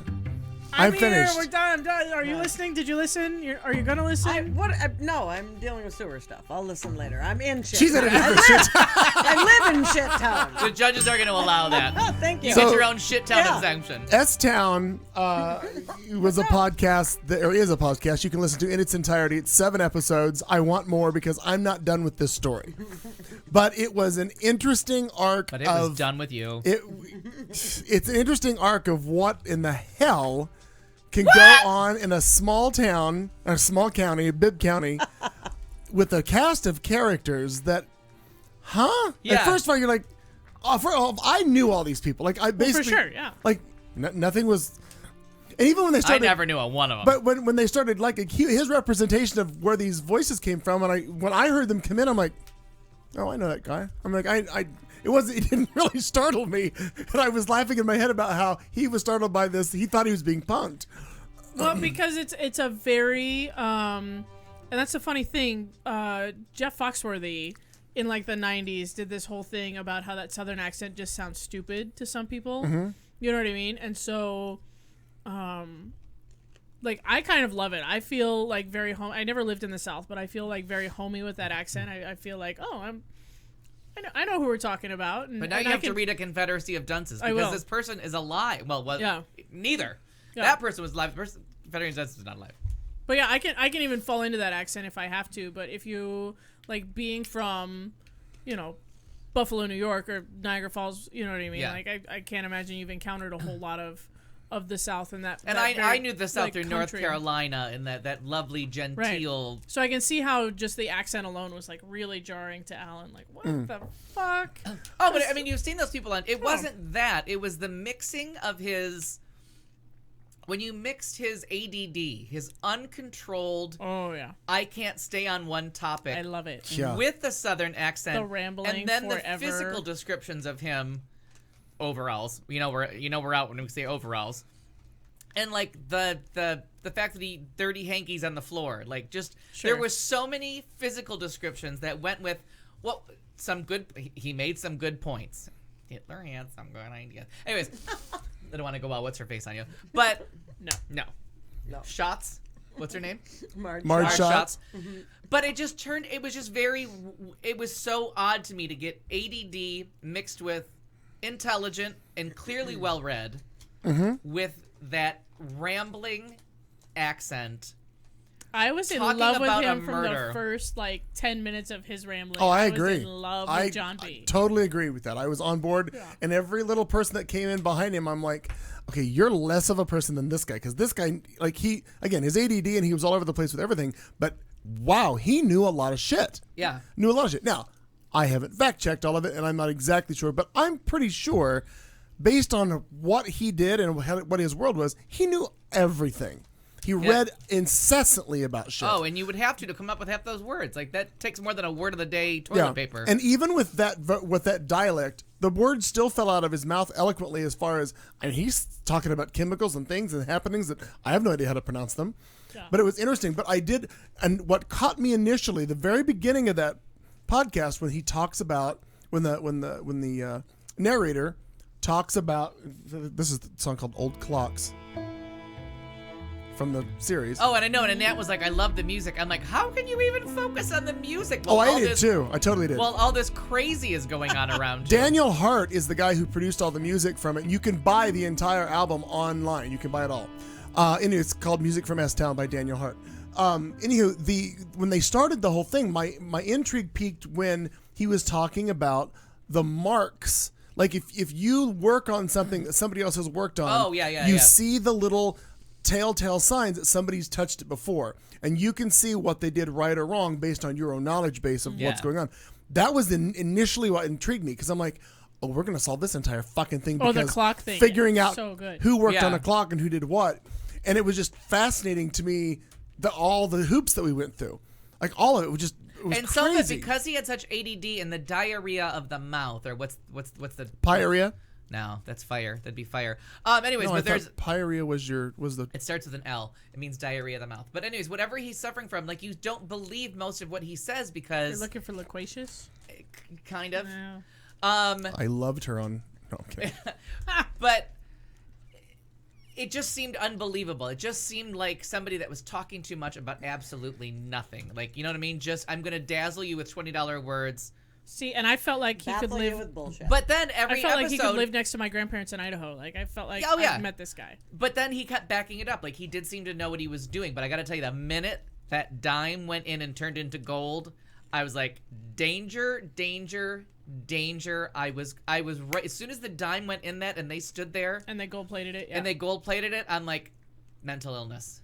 Like, we are literally listening to someone who's gone mad. Chemically altered. See, I never went there. And with that. I didn't either. The minute that dime hit the gold, I'm like, yep. And then as it progressed and you find out what else, I'm like, well, there it is. Like, that was obviously, there's something not right here. Like, and you could tell from that first episode, there's just something.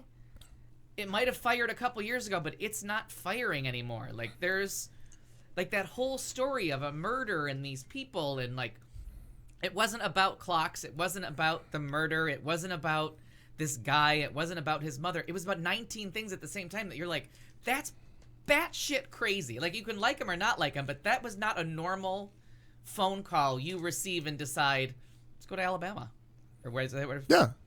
But you don't get that phone call. You don't get normal phone calls and think, let's go to Alabama. Well, at first it started with an email. He emailed him first. There wasn't a phone call. Right. They emailed back and forth for like a year before you ever talked to him. But the minute you talk to him, you don't buy a plane ticket. You're like, okay, that's a little nuts. Like, I don't know. I just got that impression. We're also of like, not like Pulitzer Prize winning journalists, so. And neither is that. Is he? He's not. It might be, yeah. No, doing a hell of a lot better than we are. But just the fact that none of the episodes of Serial had aired, so it was all based on This Fresh Air or This American Life. This American Life. This American Life. Like, it was so, that story was so bizarre, and I loved it that everyone was like, well, ask him. Everyone that knew something about the murder was like, well, that's the guy. I just came down to Alabama on a whim based on this phone call. I don't think I'm going to go ask a guy about the murder he committed. Kill a guy? I'm in a biker bar with people that could kill me. I'm not going to put a microphone in front of their face and ask, we'll wait till later. Yeah. So then he literally waits and he meets more people and the whole thing comes around. So, but I'm not done with the story. I realize it's done with me because it's over, but I'm not done. Because obviously So what was not resolved that you want resolved? Oh, I need to know more about Tyler. I need to know how this really all wrapped up, where the charges went, what all happened to him. Oh. I needed to know what was the solution between Tyler and Rita. Like, where did this really, was Rita and her husband, is it Charles was the husband? The cousins? Yeah. The cousins that swooped in that were the bad people. So were they 100% in the right in this whole thing? No, and Tyler is. But like any good story, no one's 100% in the right. I'm just telling you where I'm not done. Oh, okay. These are the questions I still need answered, and I don't know if there's going to be a follow up in this at some point, and maybe there'll be like another episode 8, a year or two from now, where we figure out what happened to Tyler, and they re-interview Rita, and they find out, or maybe Mom gets her dementia goes completely away, and she recounts everything that's gone on. Yeah, if only that were possible. But it was, to me, it was nuts. It was fascinating. But now that the fact that the all the land has been sold, and that there's no hope left for the maze at all, like, it's all done. I hate to spoiler. Just read it, because even if we tell you how this ends, getting through the journey is the joy of that. Like anything else, it's not the beginning of the end. It's how you got there that you're like right. Last week. Listen to last week. What? That's all I kept saying. Every episode, I'm like, did someone just punk me and change the channel? Why am I listening to a touching story about two gentlemen in Brokeback Mountain? I stopped listening to everything else until I was done. Oh, I did too. 3 days. Boom, boom, boom. S-Town. Yeah, I did the same and thing. Then I walked around like a zombie for 3 days going, what? What? Yeah. All I did. That's all I said last week about heartbroken. Yeah. Because you weren't here to talk to me, because the Brokeback Mountain part was beautifully done. Way to go. And there are no real good guys or bad guys, because when the cousins come in from Florida, they're the only next of kin for someone who didn't leave a will, and these people are fucking crazy. I'm sorry, but they're just piercing each other for no fucking reason. That's nuts. That's nuts. You don't just put holes in people over and over again repeatedly and tattoo over the same things because you're sane. I'm not saying he was sane. I'm not saying that at all. So coming in and being like, stop the madness. We're going to take this woman and get her the help she needs, because she's living in a house with no air conditioning, with the windows boarded up. I mean, the description of that house was Grey Gardens times 20. Yeah. It was not suitable for living. And she really, other than getting out of there, apparently we find out she didn't need help. No. She was fine. Yeah. She was malnourished, been in darkness for 20 years. Like, she was just being neglected in the corner. Yeah, they talked at one point about how she had lost like 10 years. She had lost 10 years to dementia. Exactly. So that's what I'm saying when people are like, well, are the cousins bad? No, they rescued this woman from what was an untenable situation. Right. That's why I'm like, why are you guys not seeing the insanity of this guy? Like, he kept his mother in a dungeon practically. He was nuts. No, nuts. Charming, lovable, nuts with a genius fun on the streak. phone, But then you find out what he's doing. And if he could gold plate anything with these chemicals, why couldn't he gold plate just something he found on the street and wrap it up in his freezer and tell everybody they're gold bars? No, true. You could have done that as well. No, I get But that. you see my point? Like, there is no gold. This guy he could turn anything into gold, and he was killing himself doing it. Like, there's no gold bars. He spent all his money, like, in a good ways. He was a charming friend. Sure. Very helped depressed. a lot of people. And like the one woman said, if I had gone to get the money from him in person, this would not have continued. But I isolated him one more time. Like, everybody just shut a door. And it's kind of like that 13 Reasons Why. Like, everything on its own is everything on its own is not much. And I just realized this connection myself. But when you listen to everyone tell their story of shutting the door, then all of a sudden you realize there's nothing left. You know, right up to, no, what we're doing in that room is fucked up. I'm not coming back there tonight. I'm staying home. And his wife is like, stop running over there. You have children. His wife. Right. You have children in this. Tyler's Stop baby mama. going to this guy. And that's the last door that closes. And you're like, of course they did it. Plus, he's been dabbling in mercury for years. Years and years. It was, to me, it was just a slow descent into madness. It was very, like, just, ooh. John's story gets sadder and sadder. It was heartbreaking. Yeah. That's episode 6 about Brokeback Mountain. What did he call it? He called it the guide to sadness. No, grief. Grief. The grief guide. And you're like, this is his life. Like, this is how he lives. all of this leads to. You know, a clever gay man left with the hobby. Sorry, Clayton. We all have. Oh, fuck you. We all have hobbies. Your hobby is going to see theater. Exactly. So you're not throwing stones, bitch. Hey, they're not dropping any fumes in there that we know of. Is anyone gold plating? I have no Poptart. few fumes come out of vacuums. I know. I'm just lawnmowers, however, you can really inhale a lot of stuff out of that. But it really, to me, it was like one of those things where, like, and when it finally got to the last episode, I was like, now this makes sense. Like, now I know where we were. It's a story about grief. It's a story about loving or unrequited love. Like, it just has so many elements to it, but every episode is different. Like, are we on a treasure hunt? Are we investigating is this a murder? Is this a treasure hunt? Right, it was going everywhere, but it was just crazy fascinating to me for the journey. With fascinating, corruption? Is this colorful a love story? characters. Right, Yeah. exactly. Oh, so good. And that's, I mean, unrequited love. Like, who's the guy that worked on the road gang? Like, what was that about? Where did that guy go? Where did that guy go? The hell out of town is what he did. Right. But, I mean, you know, there was just so many parts to that, and it maybe because the way I was listening to it that I kept, like, waking up, like, going, did we switch shows? Like, what the fuck is this now? There was just, but it was very, very good. So Serial is now 3 for 3. That is 3 That's years. the first one I've listened to from them. Oh, really? Oh, yeah. Very good. Yeah, it's the first one I've listened to. But now I've subscribed. And then I subscribed to This American Life, and on the flight back from LA yesterday, I listened to this week's installment of This American Life, which was fascinating to me because it was called the now of, is it called The Now of Here or Here of Now or something, to the beginning of now is what it's called. The beginning of now. No, the beginning of now, because it went back to 2014. Oh, okay. Where all of a sudden and I don't remember the names. I was going to write it all out, but it was fascinating about an interview that a guy from the This American Life crew, I believe he was from the crew, randomly meets up with Steve Bannon in a restaurant in New York just to interview this guy because, you know, this fringe Breitbart news group. Yeah. So he has this interview where they meet for dinner, and Steve Bannon doesn't shut up for like 90 minutes, never eats, just doesn't shut up. And he's continuing talk about all this stuff. Dinner ends, and the guy's like, hey, this guy's crazy. I'm not going to do anything with this interview, but obviously, fortunately, retained the recording. Then finds out that there were like parties going on, and there were these groups of people meeting they were trying to plan this. I guess it was a congressional run, and they wanted to float these ideas out. And like he's at this party, and he realized, and Jeff Sessions is there. Like all these people are there, and he's like, why in the world are these people together? Why are they in the same room? Like I don't get any connection. And again, during the whole time, he never got the connection of anybody. Laura Ingraham was there. There's all these different people in all of these different parties. Well, they had masterminded the plan. They ran the governor against oh God, I'm forgetting all these people's names. Who was the dumbass? That was he Speaker of the House? Conley? Not right. Is that right? McConnell? No. The orange guy? No. Boehner No, before was Speaker of the Boehner. House. It was another guy who they ran another guy against him. His name Barks or the one that ran against him, and they outed him. He'd been there forever. He'd been in there forever and ever and ever, and it was a Tea Party candidate that they got him out of Congress.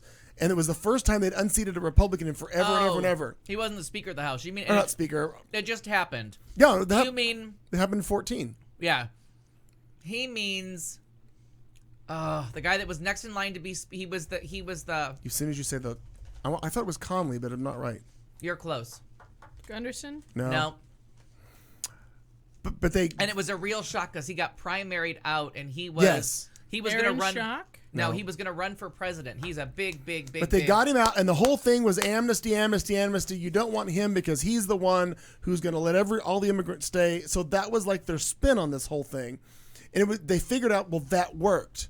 The way that they did it, it worked. So then obviously it blew up from there. He had glasses. I keep wanting to say Conley, but I know that's.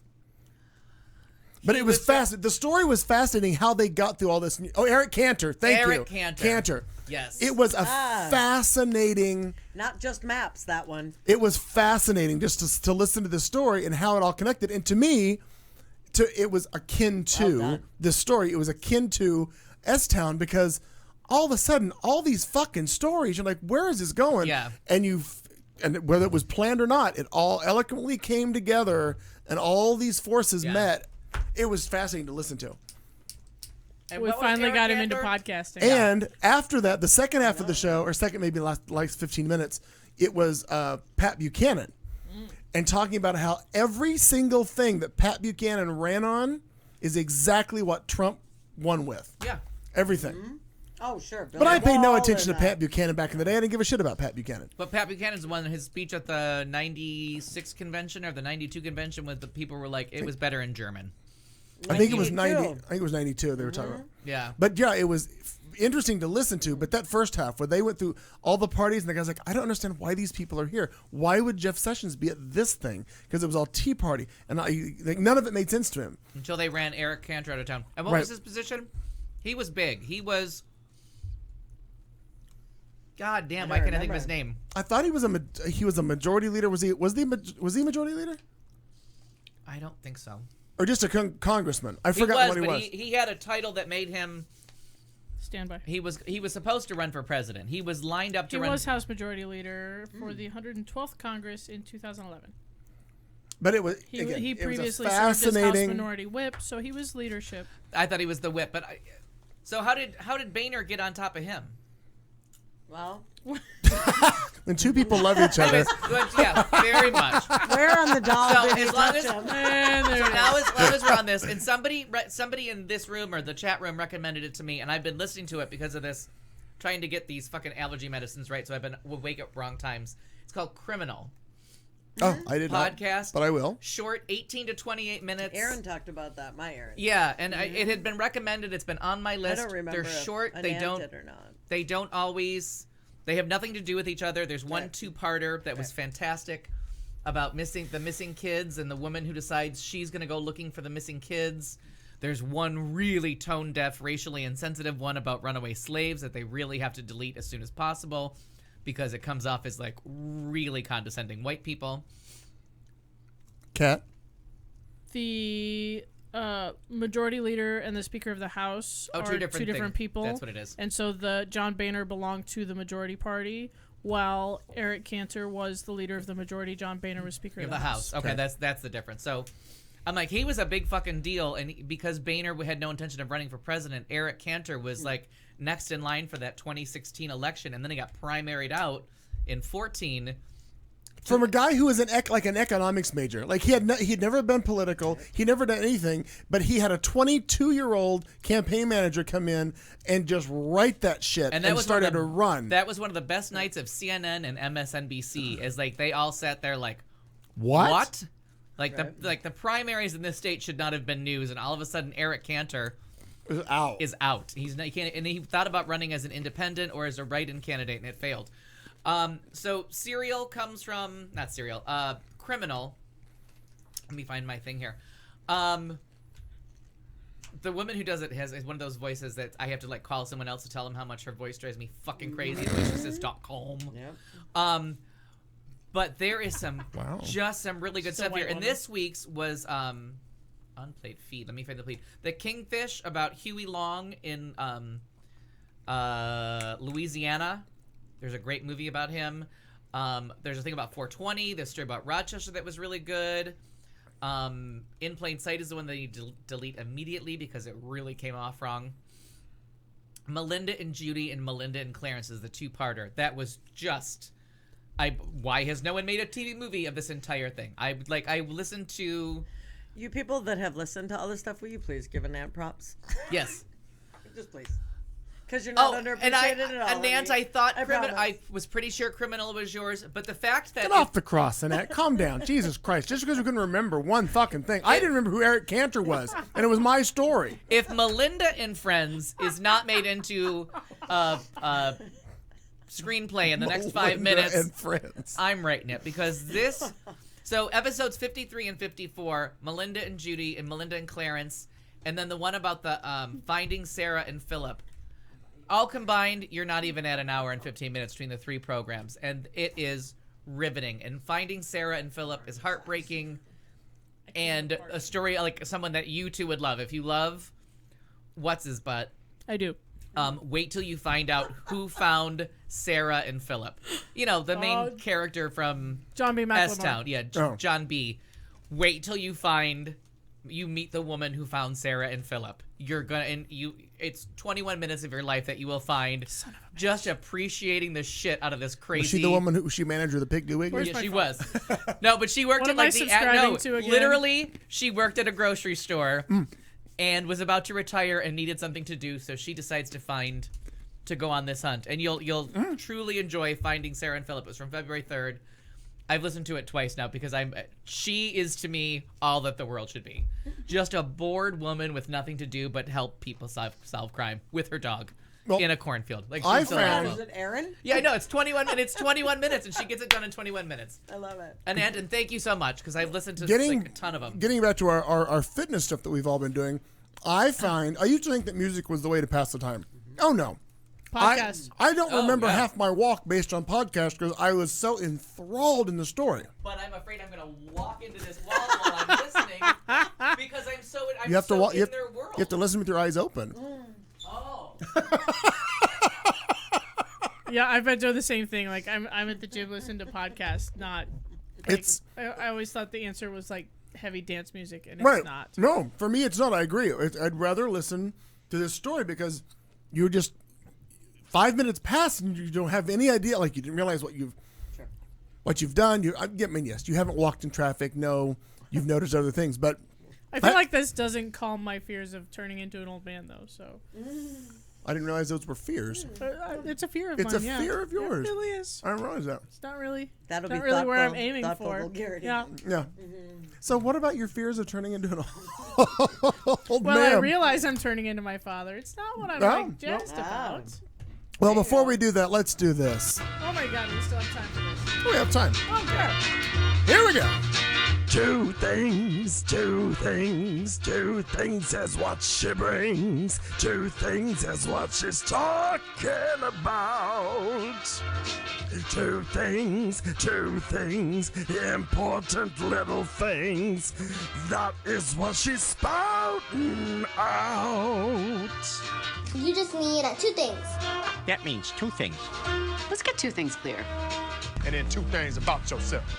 And I've come to share with you one of two things. No, two of two things. We're sharing two things right now. There are only two things I can't stand in this world. Quick, grab two things you love. It can be two things. Only two things in the world I'm scared of. Rise of frazzled two things. Remember two things. I believe in two things. Guys are only after two things. What's better, doing two things at once or just one? Never half-ass two things. Whole ass one thing. Kat Carlson, ladies and gentlemen. Here's what I want you to whole ass this week. Fuck Joe Walsh. Oh. Yes. All right. Fuck Joel. So here's what happened. Jimmy Kimmel, late night comedian that we may or may not enjoy. I don't usually enjoy him, but I have more like in the last year. I found him very early on in his career. I found him to be super annoying and awfully offensive and sexist, and I was like super anti Jimmy Kimmel for a really long time. But you know, as things happen, people grow and age and change, and they have families, and that changes their life. So Jimmy Kimmel just had a baby. Or his wife did. Like, he was part of it, but he He was a participant in the entire process. He is responsible for the abomination. Wow. And we're going to be mad at Joe Walsh? I know, and not me. It's been a hell of a day at sea, sir. But anyway, so then, apparently Jimmy Kimmel's newborn, I think it was a boy, right? Yeah, it's a boy. Newborn baby boy. Had like a heart defect and needed surgery, and so Jimmy Kimmel goes on TV and makes this like really heartfelt and impassioned speech about why we need things like, I don't know, the Affordable Care Act and health insurance for everyone, and the whole pre-existing conditions, right? Like you can't ban people for that because without the Affordable Care Act, Jimmy Kimmel's son would never, ever be able to afford or receive health insurance in his life, right? And so Jimmy Kimmel, this is why we need it. This is a good thing. Keep fighting for it because my kid's alive because of it. Regardless of the fact that I'm a gazillionaire and probably could have paid for the, you know. Looking at all the other people. Right. Look, all the other people in the world. If you weren't Jimmy Kimmel and had this, here's where you would be. You shouldn't have to choose. Right. You shouldn't have to decide whether or not you can afford for your kid to live. Right. That's dumb. Right? So Joe Walsh, former congressman, frequent evader of child support, goes on Twitter, the hate platform of choice, and he says, "Sorry, Jimmy Kimmel, your sad story doesn't obligate me or anybody else to pay for someone else's health care." First of all, fuck you. Second of all, do you people not understand how insurance works? Right. Yes. Exactly. Joe Walsh, do you have Blue Cross and Blue Shield? Your premium is paying for other people's health care while you're healthy, and then when you get sick, everyone else's premiums pay for your shit. That's how health insurance works. Right. That's how car insurance works. That's how all insurance works. Right. That's how all of this works. You know, quite frankly, no one knew how complicated this was. It's true. No one. I uninsure you. Not one person. I want to put you up on my wall. There wasn't one person who knew how. No one knew. Yeah. No one realized how complicated this was. Before there were insurance companies, people would come and just cut your arm and let you bleed for a while so that you could maybe live or maybe bleed out and die. That was healthcare then. And then somebody said, if we share the cost of all of this and we spread it out over enough people, it won't have to kill anyone. And better yet, me, the insurance company, I can make a little money. Somebody figured this out. And this is the world that we live in. We have to stop with the whole I'm paying for your shit. Of course you are, and you're paying for my shit, and that's how this works because we're all in it together. And I pay school taxes. Right. For your shit. Right. Yeah. And people and that's okay. And guess what? That paved street in front of your house, we all paid for. The curbs, the street lights, the stop sign. It's called civilization. Exactly. We're not all on our own. Right. We're not no man is an island. I am not a rock. Well, and it's right. But it's the ignorance, just like what I was saying with paying for education. For 3 out of the 4 of us, we don't have children. Does that fucking matter? No. Because we don't like ignorant fucking little people that grow up to be these ignorant fucking people now. Right. It's about getting that education for everyone. Also, you benefited from a public education at some point. Shouldn't you have to put back into it? Pay for them as long as they need me to. Yep. Right. Yeah. Absolutely. But I mean, that's what people don't stop to think about. I bitch about. Right. But even if you're not going to benefit from it in the future, did you benefit from it in the past? Absolutely. You're right. You're right. You know what I mean? Yep. Maternity leave and maternity care. Were you born? Yeah. Motherfucker? Like, I don't have a car. Why should I pay taxes because you ride a bus, you have a bike, you cab somewhere? All of those things go. Right. And California just passed. You're right, Aaron. I love it. One of the biggest taxes ever. It was just signed by Jerry Brown and I think it goes on their gas. And now they're making people that drive hybrid or electric cars pay some kind of a surcharge because they're not participating in the gas tax, but they're still using the roads. And that's always been a point of contention all along with that. About the fact that they don't have to pay not taxed other than it's sales tax. They're not right. taxed but like the cars fuels. the cars are more expensive to buy, so 6 of one, half dozen of the other. The money except comes for, out of some other pocket. Yeah, it comes out of some other pocket, but that money goes into like GM's budget, not into state of California to fix their roads. Right. And it was Harrison told me about this the last time I was there, and as we were driving down Forest Lawn, I was like, holy shit, this road is horrible. We were in her car. So, like, you felt every single bump and pothole. I'm like, okay, Niagara Falls is like this because it snows and there's plows and they salt the roads. Right. But this shit should not be happening in California. You know, our roads here in Arizona are beautiful. Like, you know what I mean? When was the last time you saw a pothole in this state? Well, there are a couple places that I could take you. Right, but we don't have the weather for, like, you're endless. You're right. Yeah. Like, that wasn't a pothole. That was actually no more road. Like, that was actually a cliff. Yeah. Right. So, I mean, that's the kind of thing where now everybody has to pay for that if you want it. But will it create jobs? Yes, because there's going to be a lot of people getting jobs helping build the infrastructure. They're getting paid with the tax dollars. They're going to spend the money hopefully somewhere locally along Forest Lawn. Maybe they'll buy their gravesite there. Hope. We don't know. But it does. Everything costs something, and you have to participate. Sure. Right. And in California, those roads are fucked up. And when did it become such a horrible thing to take care of other people? Right. That's a good point. When did that become such a terrible well, we're thing? a Christian nation. We don't do that. When did we start shaming the people that, like, pick and prepare our food? We love to eat, but we hate the people that make that happen? Like, how short-sighted are we? So that's... I like them. Just well, you sure. do a lot. Yeah. Sure. It's different. Still, your exception is noted. Thank you. Yes. Would you write that in the journal, please? Pop-Tart. Yeah. Clayton likes pineapple pickers. Or so it seems. That's fair. My joke has always been I always go after the help. Yeah. Always. Sure. Yep. Sure. I like the B step. Gotta go back to busboys, the Durant's. Gotta go bartenders, to yeah. Durant's. Yeah, but if you think, go back to any kind of Planned Parenthood stuff and this and that. We don't want to take care of the babies. Sure. But you can't have the choice to terminate the pregnancy. Again, or to were you learn born? Just send that about birth retroactive. or to learn about birth control. Right. Like at some point, you either do education or you Oh, educate totally. the baby. Yeah. Oh God. Yes. As current as today's headlines. Did you guys hear that? What happened What, today? Palin's No. pregnant my again? Who God. was just put in charge of, is it Health and Human Services? Yes. Fucking woman who is completely opposed to. She believes Fucking abortions nutbag. cause breast cancer, Yeah. and she's completely against contraception. 100%, it doesn't work. And it doesn't work. It doesn't never work It doesn't for anybody. work. It's never worked. She's down in charge of Health and Human Services. No. Who is Al, this person? It's never worked. But the whole abortions cause breast Yeah. cancer. That's I the sat reason there with it's my so. mouth hanging open. Charmaine Yost? Yes. Yes. Yes. Oh, and by the way, they're scrubbing. This is one on Rachel last night. Wait. I don't think Charmaine Yost. Is it Yost? I believe it is her. No, that was the one who had to step down. Stand by. I'm on North Carolina. Right. But I think she's the one. Because they're scrubbing her website, and the guy out there that owns You're the right. whatever It it is, like he has all the history of all websites. Yep. He has been saving all of the shit that she's had up right. there for all this time off of her site because they're cleaning it. She also said in a 2012 interview with the New York Times that she believed abortion led to breast cancer at a time in 2012 when that belief had long been disputed by a myriad of studies. Yep. I love a myriad. Yeah. Oh, Myriad, she's so much fun. Yeah, no, Meow Cal, you're 100% right. The president and administration is cartoonishly evil.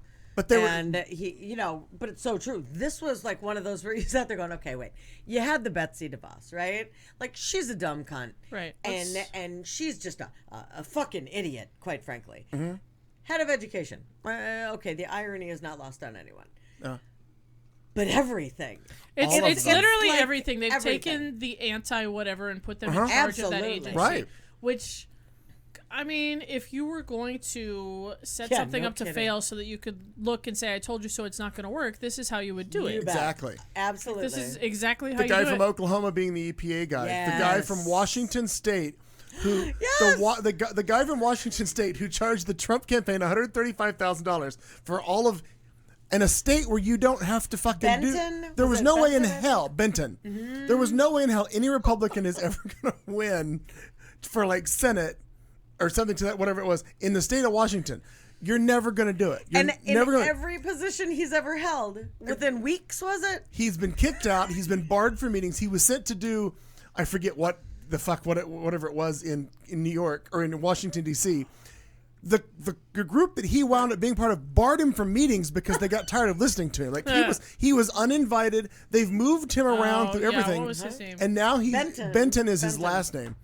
Oh it has been hysterical. Crazy to watch all the clowns that they've hired. But again, it's everybody who was anti whatever they're being put in charge of. Yeah, I mean, like horribly anti. HUD. Yeah. Oh yeah. Ben Carson. Right. What? Why? This isn't brain surgery. And then they fired the Surgeon General. Asked him. Yes. He refused to, and then they fired him. Yeah. They asked him to turn in his resignation. They refused. Okay, well, right the day before Earth Day. Right. Right. Fuck the Earth. Fuck the Earth. Fuck science. It's been So astounding. when the Roman Empire was crumbling, is this what it felt like? Because it might have been. I just can't fathom who's not stepping up and saying, "For real." Like Meow Cow, somebody put up the bat signal. Yeah. At what point do other people step in of sound mind and the whole mutiny thing? Like, push this fucker into the water. I don't understand why there's not more alerts going up. Like, hello. I get that Al Franken and their names, etc. Amy Klobuchar, of course. I'm just going with Minnesota because that's what. Right. But and they're so bright. And all of a sudden they're like, really? For real? This is happening. The people whose job this them. is work in Congress. Mm-hmm. The people whose job it is to do anything about any of this work in Congress. And the people that are currently there working in Congress don't care and will monetarily benefit from the decline of the rest of the country. They will become the ruling class. Yeah. And you know what I mean? Like if we take this out to dystopian society, Congress and the Republicans become the ruling class, and we live in District 13, and I have a kid that's really good at archery. So there you go. But this isn't going to last forever. I mean, obviously, we've got time limits but built in there's with this. so many things that they can upend. Yeah. Sure. Right. But and fuck up. But if in just 2 short years in the 2018 election, if enough of the country is enough sick of it, there is opportunity to flip the House of Representatives and start to do something about it. And then they can go fucking start the Republic of Gilead. In American politics, this is what is possible, and this is what the eye on the prize should be right now, is to flip as many districts. And that's how we flipped the House in 06, was because enough shit had happened with Katrina and the war in Iraq that people came out and voted and said, you know what? This turd is done. Right, because the House of Representatives, for as fucked up and as dysfunctional as they are, they can stop so much. And it's hard to say. Like, did we stop Bush's reign in 06 more than they stopped Obama's reign in 14? It's hard to say. It's definitely a horse race. That's the fact that we didn't get a Supreme Court choice out of it. Right. But they got the Bush administration went out with a definite whimper. You know what I mean? Like, he wasn't even asked. He hasn't been asked to campaign for anyone since. Right. He did 2 things after Jeb Bush was already most of the way in the grave. Jeb, sorry. Right. No, Meow Cal, I'm with you 100%. Yeah. It's ridiculous. Was that your first of one, or did you have 2? Okay, you have a second thing. Yep. Second sorry. thing. 2 of 2 is a lot more lighthearted. I feel like, in my opinion, it falls under the category of watch it when you're sleepy. I watched all of Girl Boss on Netflix.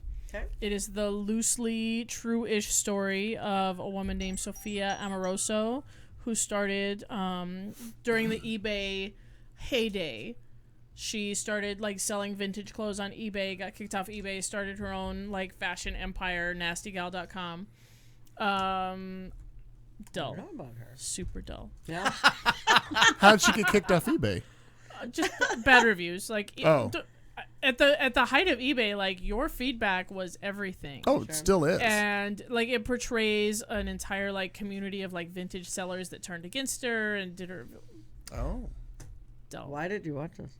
Well, because it looked and fun Netflix is pushing it pretty hard. Netflix is pushing it right, and I'm like, oh, they're in that downtime because House of Cards is coming back and Kimmy Schmidt is about to air. Oh, yeah. Okay. And we're not that far out from Orange is the New Black. Yeah, and everybody's jockeying for the Emmys now because Game of Thrones isn't going to make it in time, and neither is Orphan Black. Neither one are going to make it in time for the Emmy deadline. Okay. So everybody's scrambling to make sure that with all the talk about Feud and Stranger Things, and now 13 Reasons Why is the most tweeted about show. And That's what only on episode 2. Danielle was saying that in the chat room, that she's like, it's amazing. So I spent all of last week in an elementary school, and I had 4 different teachers tell me that every parent needs to watch 13 Reasons Why. Oh. Yeah. Okay. Have you finished it? Yeah. Okay. Yeah. I couldn't. It turned into Orange is the New Black. I just made the cup of coffee and made the pot of coffee and was like, fuck it. I've got like another day and a half off this week. I'll get there. And it like I said, it's one of those things that starts a conversation. Mm-hmm. It may not be true for everyone. I was just at a dinner party recently where someone there was they had a cousin, a friend, and someone that they were borderline close to that had committed suicide recently, and they felt it glorified it, and they were a little nervous. I'm like, but isn't the conversation the right way to go with that person? Sure. Because they were like, are people going to do it so they can leave their own 13 reasons why? Like, isn't that what it's saying? I'm like, I see. Or does it encourage someone to like ask for help and tell parents and counselors and everything else to like look for this person? Right. Look for these signs. But also just look for the person. Like, it's not so much. No. I should have started. Because, and like we just talked about S-Town, like there's all these different things that can happen that you don't think anything of, but like that person that like that's a bad run of luck, you know? Right, when it's one after the next, after the next, after the next, it becomes too much. Yeah, and until we were talking tonight, I didn't put the two of them together as like, oh, that's his 13 Reasons Why. Sure. Like, yeah. So it's just a cascade of events. Yeah, a cascade of that one by one doesn't seem like much. Like, okay. And I should have started 13 Reasons Why, but when I started watching Girl Boss, I honestly like was kind of looking for a nap show, like a glazed eyes. I'm just watching this because it's on kind of a show, and I'm glad I picked that one. Yeah, I can't believe it. Yeah, because I didn't miss any. I mean, it was like kind of charming at points, but no. Mom, and I have my own, and your mother, I was just going to say that. In the chat room, my mom has just posed the question, why doesn't the government give all Americans the same insurance they have? Single payer. That we pay for. Yeah, it would be fantastic. Never going to happen. But that's exactly right. Don't say never. But that's what everyone's put. That's exactly what everybody at these town halls are saying. Oh, they give should. us your insurance. Right, they should. Because it covers everything down to wiping your ass. Fucking with ours and exempting yours. Yeah. Correct. Give us the same thing. No, that would be great. And that's the way that insurance works. The more people you get in the pool, the cheaper it becomes over time. Right. Over time, Obamacare got all this criticism because they didn't realize how many sick Americans uninsured sick people didn't have health insurance. Right. Yeah. And how sick they were. So it was more expensive up front. Right. Those costs, like over time, they come the first way ones down. to step up were the diabetics, the asthmatics, the people with heart disease. Right. So the ones that step up first were the ones that needed insurance, The that worst, were sitting in the wings. Right. The people that were just managing their disease off of Wikipedia. Right. Right. WebMD. Right. Sure. But what you need is for those 20-year-old males to get forward, because they're not going to need health care for most of them for 20 more years. Which is why you need the mandate. You have to make everyone sign up for it. Which is why car insurance can be so inexpensive, because everyone who drives a car you have no choice. has to have it. I don't understand why this is such a thing with health insurance, because we accept it with cars, we accept it with houses, we sort of accept it with apartments.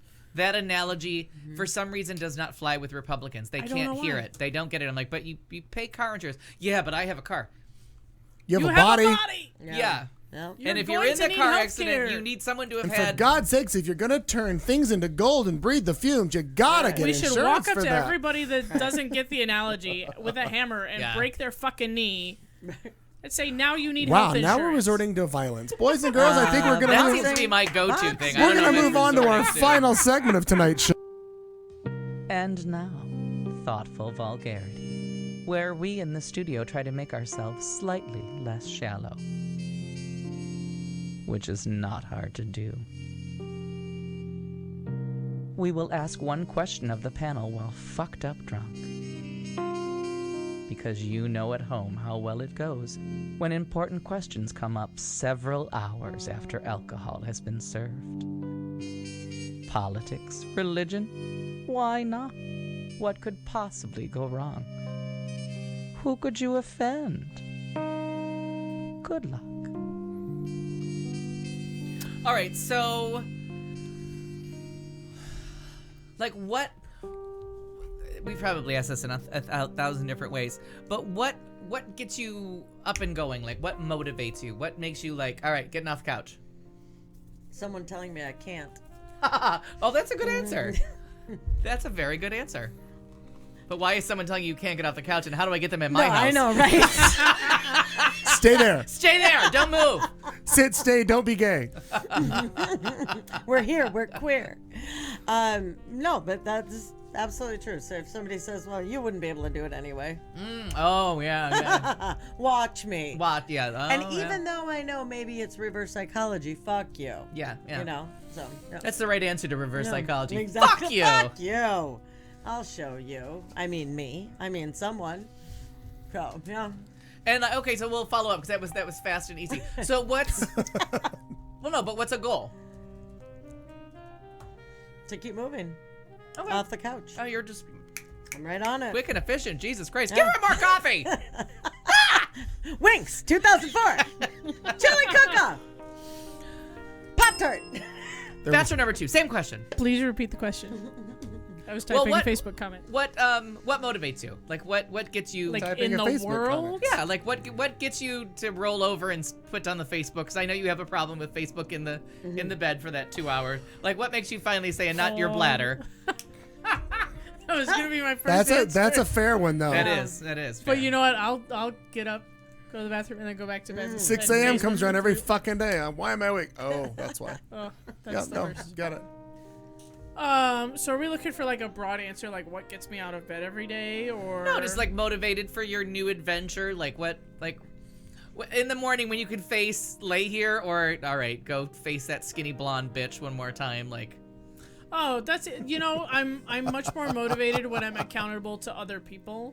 Like I enjoy codependent exercising. I will excuse myself out of everything in the world. Like if I'm only accountable to me, fuck it, I ain't doing it. Yeah, that's fair. Yeah, because I have low accountability, so I'm good with that. For real, I will not do laundry down to the last pair of underwear. I will not do dishes down to the last spoon. Like if I'm just accountable to me, fuck it, I ain't doing it. I'm going to buy some more. Very busy on Facebook making comments. Wow, I'm very different than you in regards to that. I would but there'll be 3 things in the sink, and I'll put that's a dishwasher full right there. Run the motherfucker. I can't see. Spoons can't be laying around. Plates can't be laying around. I can't do that. Oh no, you know when I lived by myself, it was very much everything straight into the dishwasher. But I wouldn't run the fucking thing until I was down to the last spoon. Right. You know, because putting in the dishwasher doesn't wash the dishes. You just hid them from yourself. I just put them in a new cabinet. I do use it for the hiding for a while, but I can't. It's we gotta run this. No, last spoon all the way down. But no, I like accountability to other people. I get up and go to the gym because I signed up with a trainer, and I know that at some point I'm gonna have to see her again or join a different gym that's farther away from my house. Thus, we're in a relationship now. God damn it! Seriously, she's gonna say, "Why the fuck didn't you show up yesterday?" And I'm gonna say, "Facebook." And how much did you? And I'm not saying to answer is a rhetorical question. How much did you pay for it? Because you paid for that service. Sure. So, like Meow said, let's be honest, the only answer is money. Yeah, but when these gym memberships are like $10 a month, not I'm always. like, fuck you. But I can. If there's a contract, I'll give you $10 I'll pay back. $20 not to show up. No, not always money. Mine's really accountability to other people because, like PTO, for example, is a volunteer responsibility that I show up because I know somebody at some point is going to be like, hey, you said, bitch, you haven't been to a PTO meeting all year. What's going on? Sure. And I'm gonna have to have a good answer. It's kind of like that. you can't bitch if you don't vote. Right. Like you need to show up and put your opinion in all year long, and otherwise to bitch about something that the PTO did. Right. Yeah. Sure. Yeah. I get it. I like but there are people that are gonna look at me and say, why did you or didn't you? And I like to be able to answer that with an answer, so I tend to show up. So what's the goal? So what's the happy hour? Okay. That's fair. Yeah. My goal is for it to be over. I don't want to have to get up. Isn't that reason 4? No. That just means you're dead. No. Not over like that. The having to get up every day to do. I want to be able to just to get up to do what I want to do.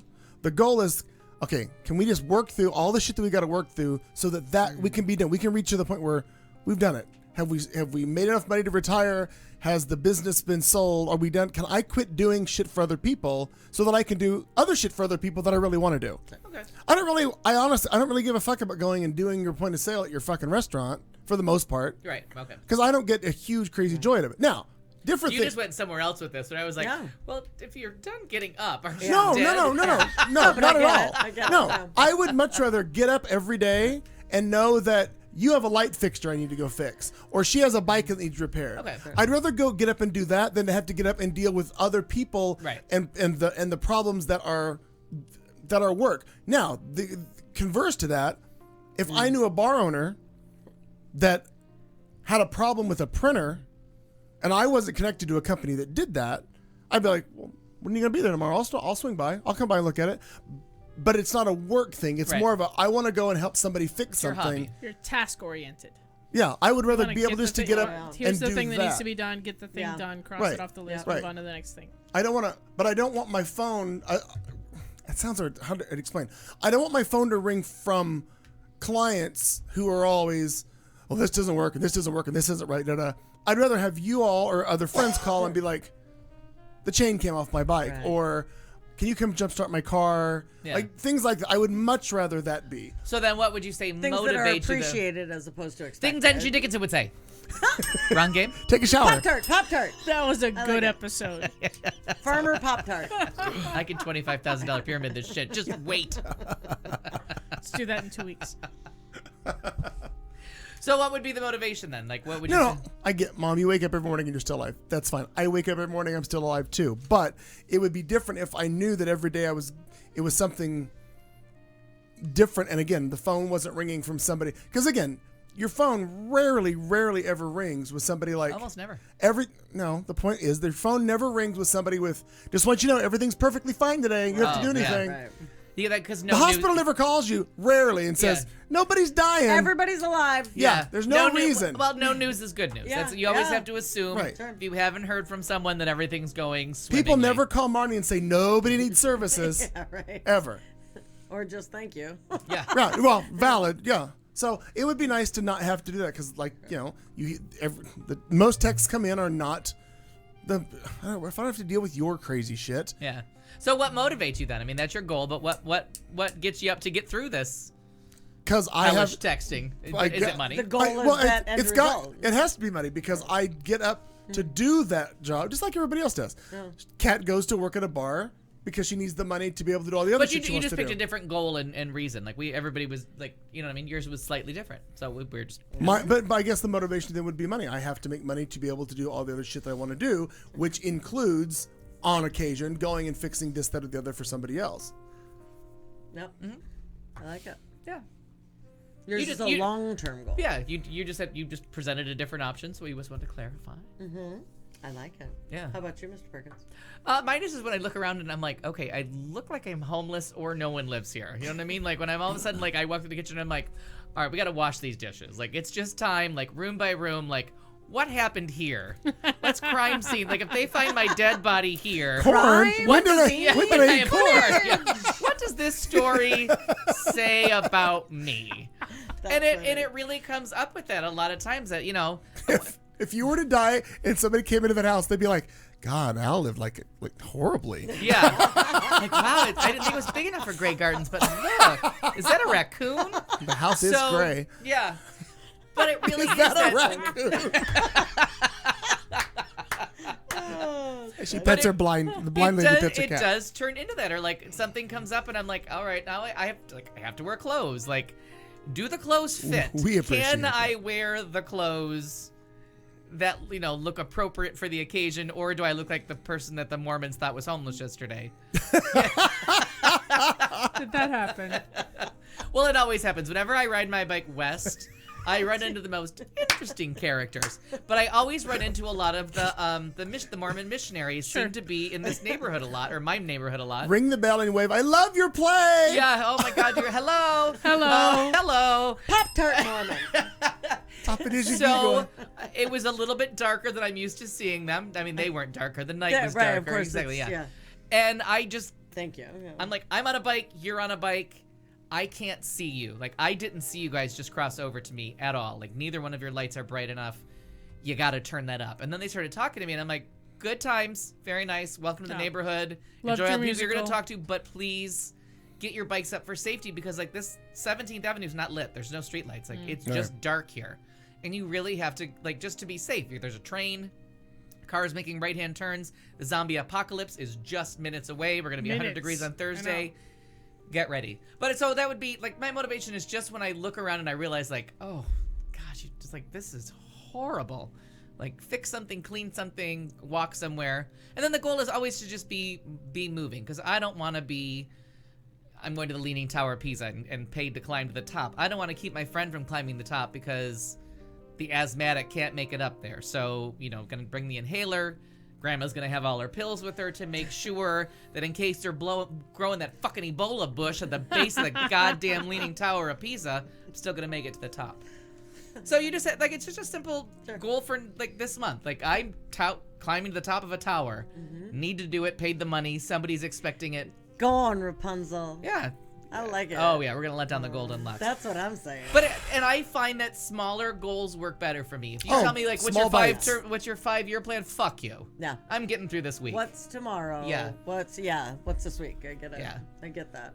And I want to not be chased by into dust bunnies through my house. How's if that? we run into a problem, we can call Meow if it's a financial problem, because Meow Cal has a fetish for stashing cash. Oh, there's nothing wrong with that. No, I think it's fantastic. I do not have that fetish. Would you like me to hold some for you? Yeah. Exactly. Put it right here in my pocket. Pretend I'm a savings account. Yeah. I will be your savings account. Stick it in me. Make checks payable. Somehow to that Cat metaphor went wrong when I said it. Off the rails. Wow. Yeah. Stick it in my This Poptart? It's been a lot of fun, guys. Stick it in my Poptart. That will one day be filled with cheese. That's my long-term goal. How did I forget? That even sounds worse. That sounds worse. I agree. All right. $1 million. I gosh. told you my house was kind of dirty, so if my Pop-Tart's full of cheese. In some ways, this show has been completely off the rails. I hope you've enjoyed it. If not, fuck you. fuck you. Well, We'll try again next enjoyed time. you. As we wrap up tonight's show, let's leave you with this parting thought. We will see you next Tuesday.